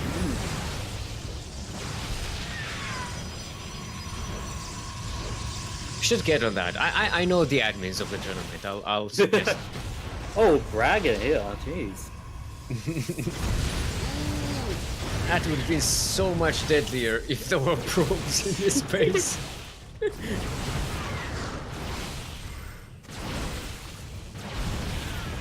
Okay. So we have smart servers. We have drilling claws. It's gonna be Thors and widow mines. And tanks. How many? We have 4 carriers so far, and Raven Flames is I like it. It's diversifying with some tempests. I always like to see that. Pure carrier is not the best. You want some tempests around to just keep everything away.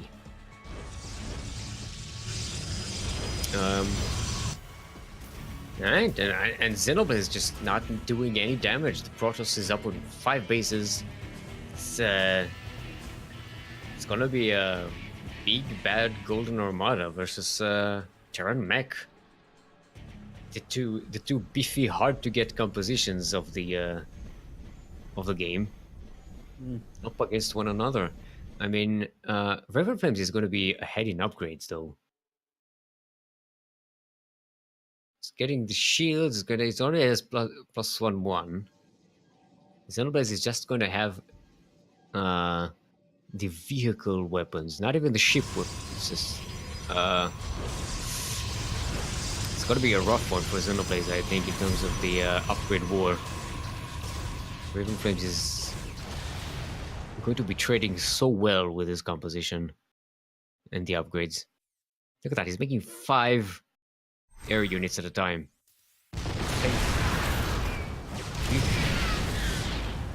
3 Tempests and 2 carriers at a time. That is... oh boy. Well, Xenoblade is winning the command center war, at least. 4 at a time, jeez. I bet you they're all planetaries. Yeah. It's a planetary war, isn't it? I mean, they don't do anything against air protoss, so it's... oh, this is... I really don't like this for Xenoblade. Raven Flames is going to be in such a great position. Xenoblade's anti-air is so limited. Hey, he's starting to get 1 by 1. Yeah. The Hellier is getting to this base again, but again, it's barely saturated, so they don't really do all that much.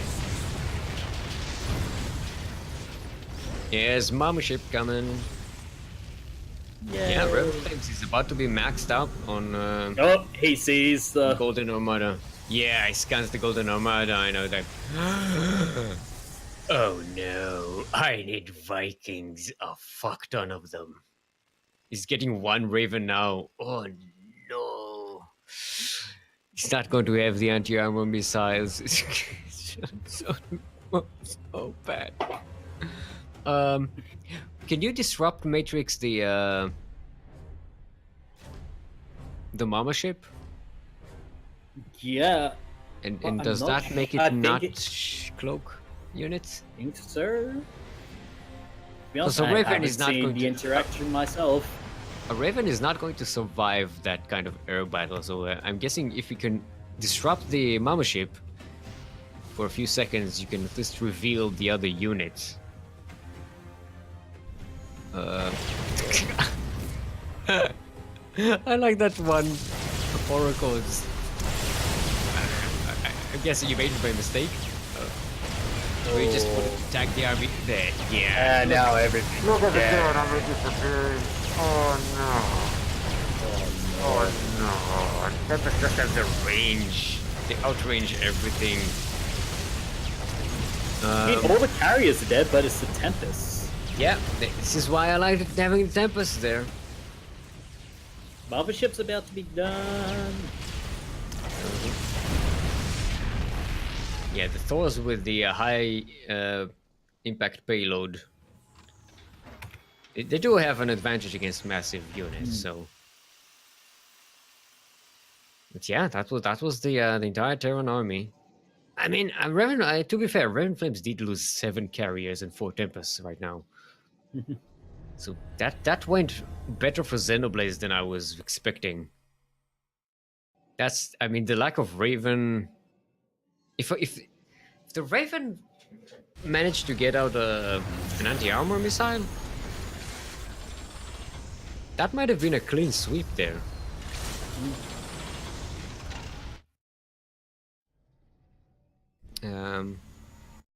Alright, so let's see where they're going with this. Raven Flames has to spend a lot of resources rebuilding that army, a few carriers again.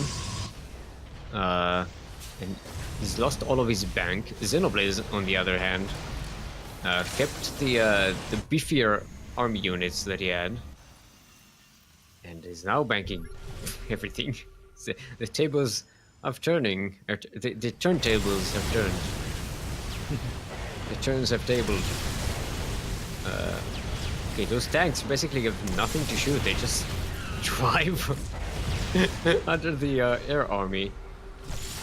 Just Thors, there's just so much damage against massive. Oh no, I think Raven Flames may be overextended here. The Thors are going to obliterate those things from the sky. Choop, choop, choop. More Thors are coming in. Remember, they have the smart servos, so they exchange really quickly. Wait, you just need a whole bunch of zealots? Mm-hmm. Yeah, I'm actually. Where are all the zealots? He's got the. He has 11 gateways. So it's just whooping a whole bunch of zealots. He has charge, so I don't. Yeah, I don't know why. Oh, he doesn't have the resources. He spent it all on. Yeah. On remaking the army. I think Raven Now Flames he's is doing a zealot run by. Yeah, okay, there we go. Oh, but the main army catches it. That's not actually a lot of zealots. They're definitely not enough against this. I think Raven Flames just threw a huge lead. Or maybe it just didn't have as much of a lead as I was expecting. Which is all possible.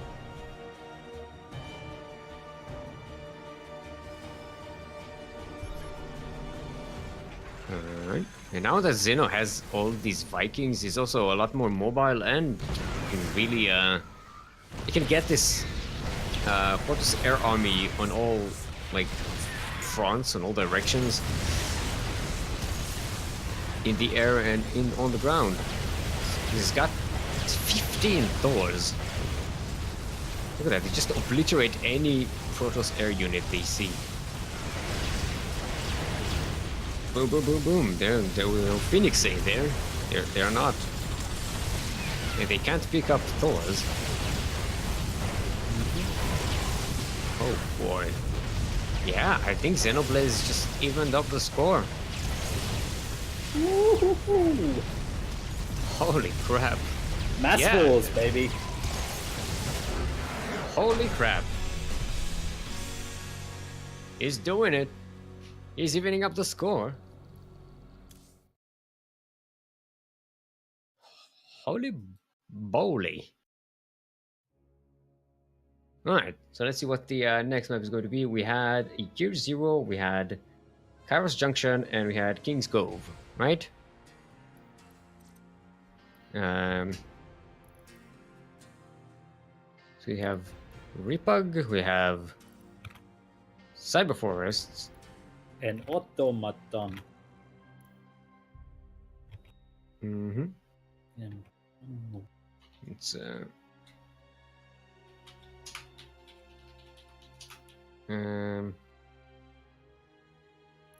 Refug and what's the fourth one?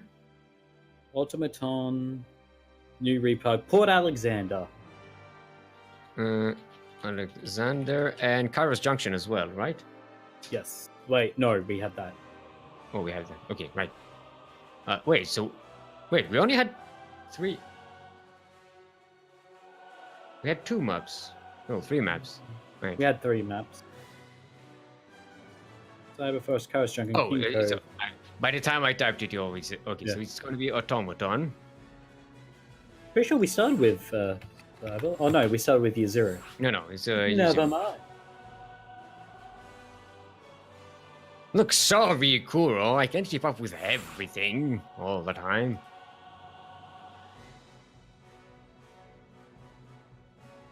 Hashtag old man production. I was telling you guys that yesterday I was on the bus and it was full, so it was standing room only. By the time I got to go up, and after a while, a young man, I should say, gave me a seat on the bus. That's how old I am. A young whippersnapper gave me a seat on the bus. And I was not being proud, like, oh no, I'm a young man. I no, you can sit there. No, I fucking sat there because my feet hurt.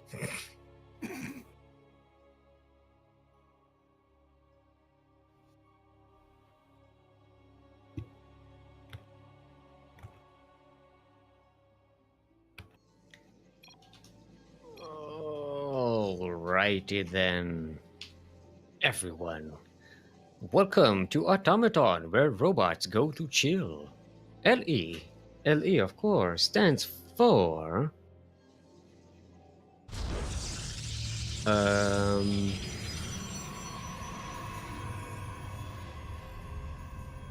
life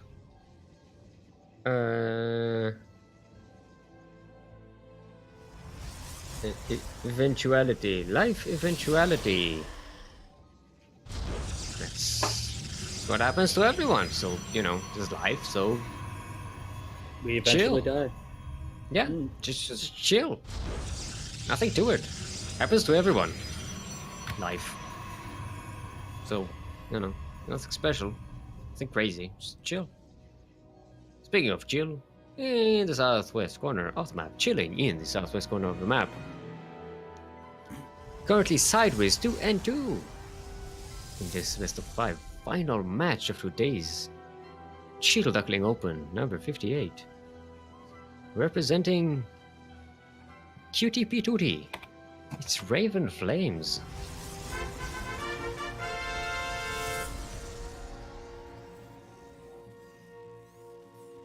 And in the northeast corner of the map, also chilling in the northeast corner of the map, also currently sideways 2-2 in this best of 5 final of today's Sea Duckling Opens, the number 58. Give it up for our red Terran representing Fairlight, Xenoblaze. Chilling his way back into a sideways score. We have an ace match. He was down 2-0. Now it's back, baby. We're gonna have a new champion either way today. Whether it's gonna be a royal roller or not, it's up to these two. Oh, Inspector Columbo is here to investigate. What are you investigating? Huh? Huh? Nani? Nani? Was? Where? I'm assuming it's German because the inspector is spelled with a K and they're asking for the grid, which is a distinctly German way of saying bracket. Fair are your papers. No, let's not go there. So you see what Raven Flames did? What? Look at the main base of Xeno. Oh, it's blocked. He blocked the. Was that the flying factory there? Or was it the barracks trying to fly there? I don't know. Fine. Either way, Flames is going for that Blake again. That's the thing. Let's not dwell on what kind of building it's made out of because I totally blanked out on it. Fucking again.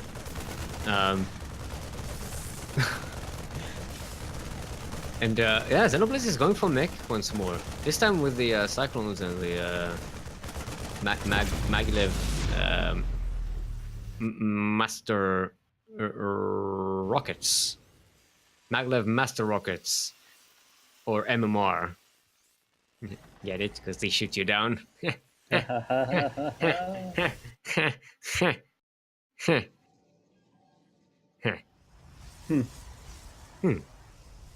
And Robo from Wormplay. So again, it's a Blink Robo,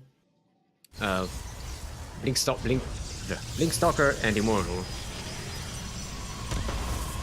which doesn't seem to be working for him all that well. To be fair, I don't think he won a game when he did that against Xenoblade so far.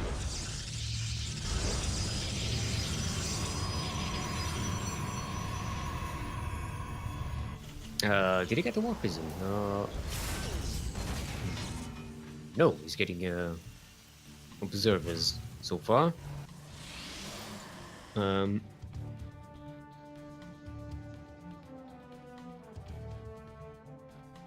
Yeah, Xenoblade is going for the same thing. Going to make. I mean, this is a better base to go Blink Stalkers on. I think better map, sorry. This main base can be easily jumped into. And now it catches the Cyclones as they move out as well. That is pretty nice. That was Xenoblade's presence on the map taken out. Now I can just blink up here. There's a whole lot of dead space, so it's not being seen. Now it gets to do some early game damage. Oh, it's gonna get the tank. Not gonna get the tank. Does get 5 SCVs. So that was a pretty good jump in. Only lost 3 Stalkers for that. Gets a couple of Cyclones and 5 SCVs. Keeping that Terran from going proper mech. He's basically doing to Xenoblade what Xenoblade did to him in the previous game. Yeah, did you see that Observer just dropping out of the sky and rolling on the ground? So sad.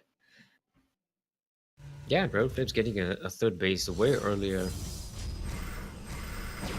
And another sneak in to the high ground there. Choop choo. Gets the turret. There's a Warp Prism as well, so you can keep warping in here, which it does. Gets 6 more warpers. Tanks are going to be enough to push him away, though, right? Okay, yeah. The Stalkers are like, God damn it, we have Blink. Why do I have to go into the Warp Prism? Why do I have to be Data? I can do it myself, Mom. No, Stalker, I'm going to pick you up and put you down. It's unsafe. Your Blink is on cooldown. You need a nap. What a nap.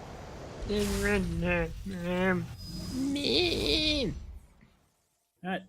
Time for our speaking of naps, time for our mid nap cast. Hit mid cast nap. Midcast So now. everybody just One. we'll pause the game and we'll have a quick sleep of 5 to 4 hours. Let's do some Blink Stalker ASMR.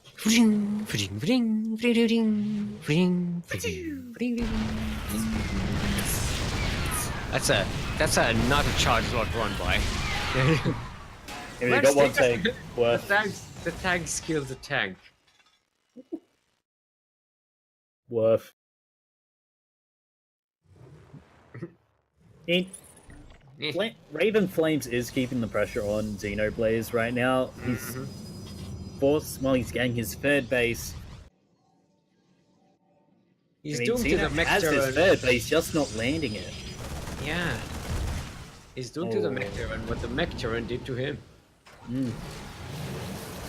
Well, to be fair, last game wasn't like this. He just let... Yeah, well, in the game before that, where Oh, yeah. Xenoblaze was putting the pressure on Raven Flames and killing 60 workers in one game. Hey, it's the Yakukers! Whoop, whoop, whoop, whoop, whoop. Yakukers! Woo! There you go, fixed! It's not a full Yakukers, it's a half Yakukers. Okay, so Raven Flame is getting charge and the double forge. We can start getting some upgrades up in here.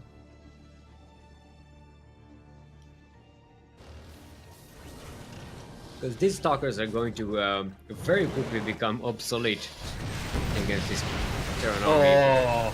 They're still useful at blinking in when the Terran army is out of position, and the Terran army just doesn't have the It's the just choice. gonna push. Yeah, gonna have to push. Otherwise, you're just staying back too long. He's already lost a lot of workers. He's already behind a base.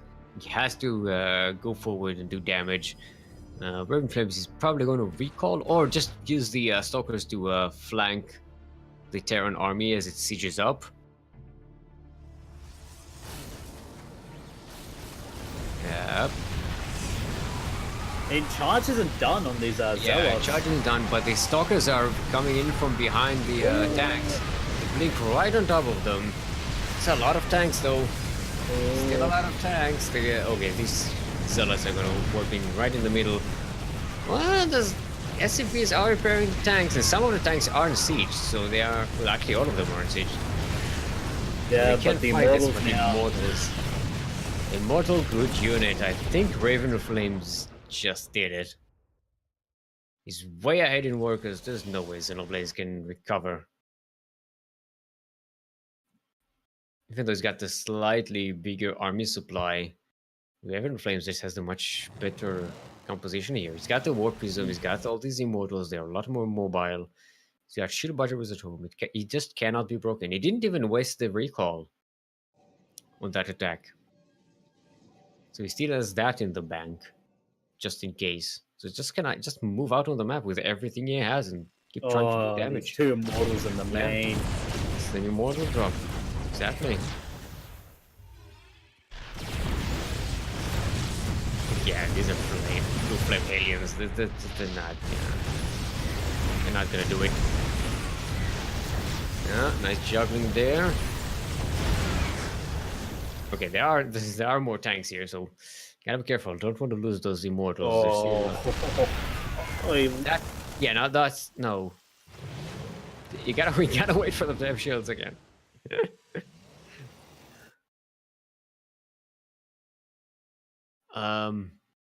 Yeah, but look at it. Raven Flames has almost double the worker supply. He's getting a fourth base as well, getting more gateways, getting Archons. It's just going. I mean, Xenoblaze is going to have such a hard time breaking that Protoss. Still has a chance, but it's a long shot, I think.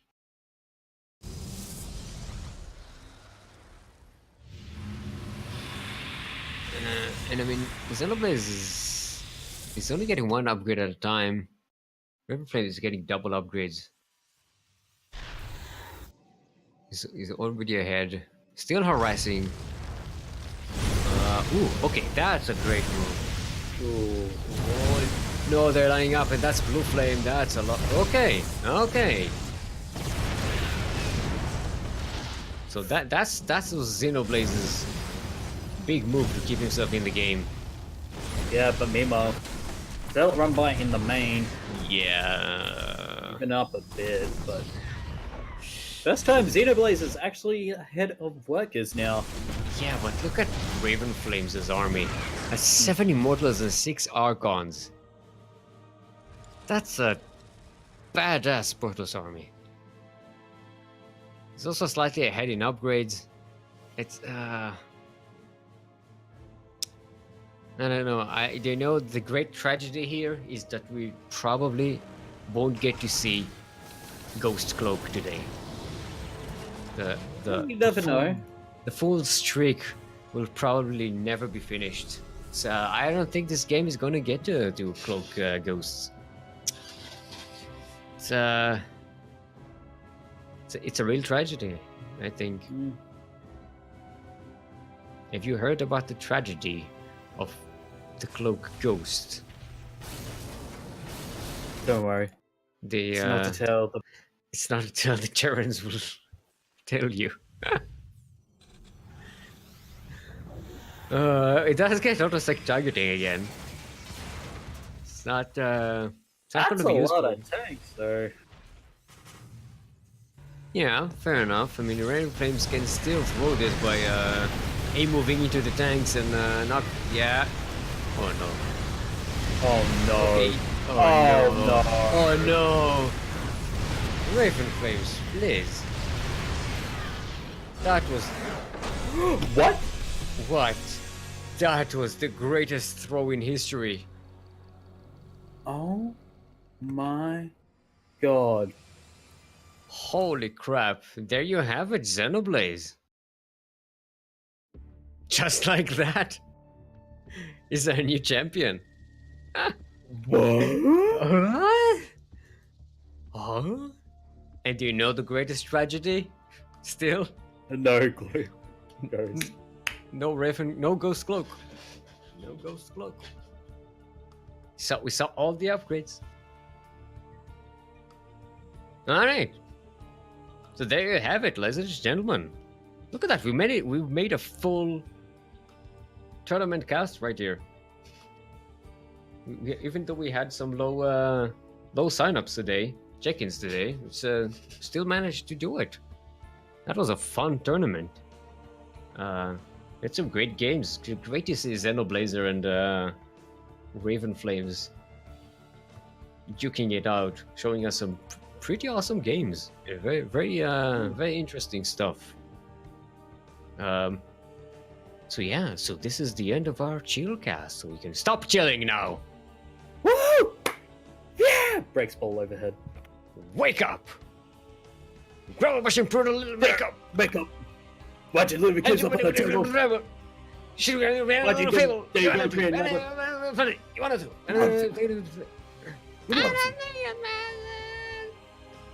In my self-righteous suicide, I cry when Protoss moves up for army into when Ravens deserve to die. Shit ton of terror. Shit ton of terror. Archons! Archons! Archons, tell me why'd you move into that tank line that will certainly kill you? Why did you to that tank line?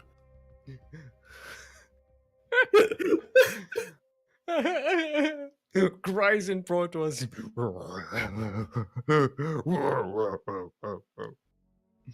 Alright, ladies and gentlemen, this is the end of our stream today. Hope you have a wonderful weekend. Join us next week for the Masters 1 Open tournament, the number 16, where we'll shuffle some things where I will not be casting. Blasphemy. Who knows? I might be around. Maybe I'll do some adminning. I don't know. Who knows what will happen? Who the hell knows? Oh, Curry's telling us to shush. Shh. No, she'll be here next week. Shh. Why? I mean, what? Shh. Maybe she's annoyed with us shouting? No, I think she's annoyed that... Said that I As long as we don't reveal... As long as we don't reveal what's happening, the fact that everybody who joins gets a free puppy, I mean... But that nothing said. Oh, That's what I said. I said, who knows what will happen. That's exactly God. what I was saying, group.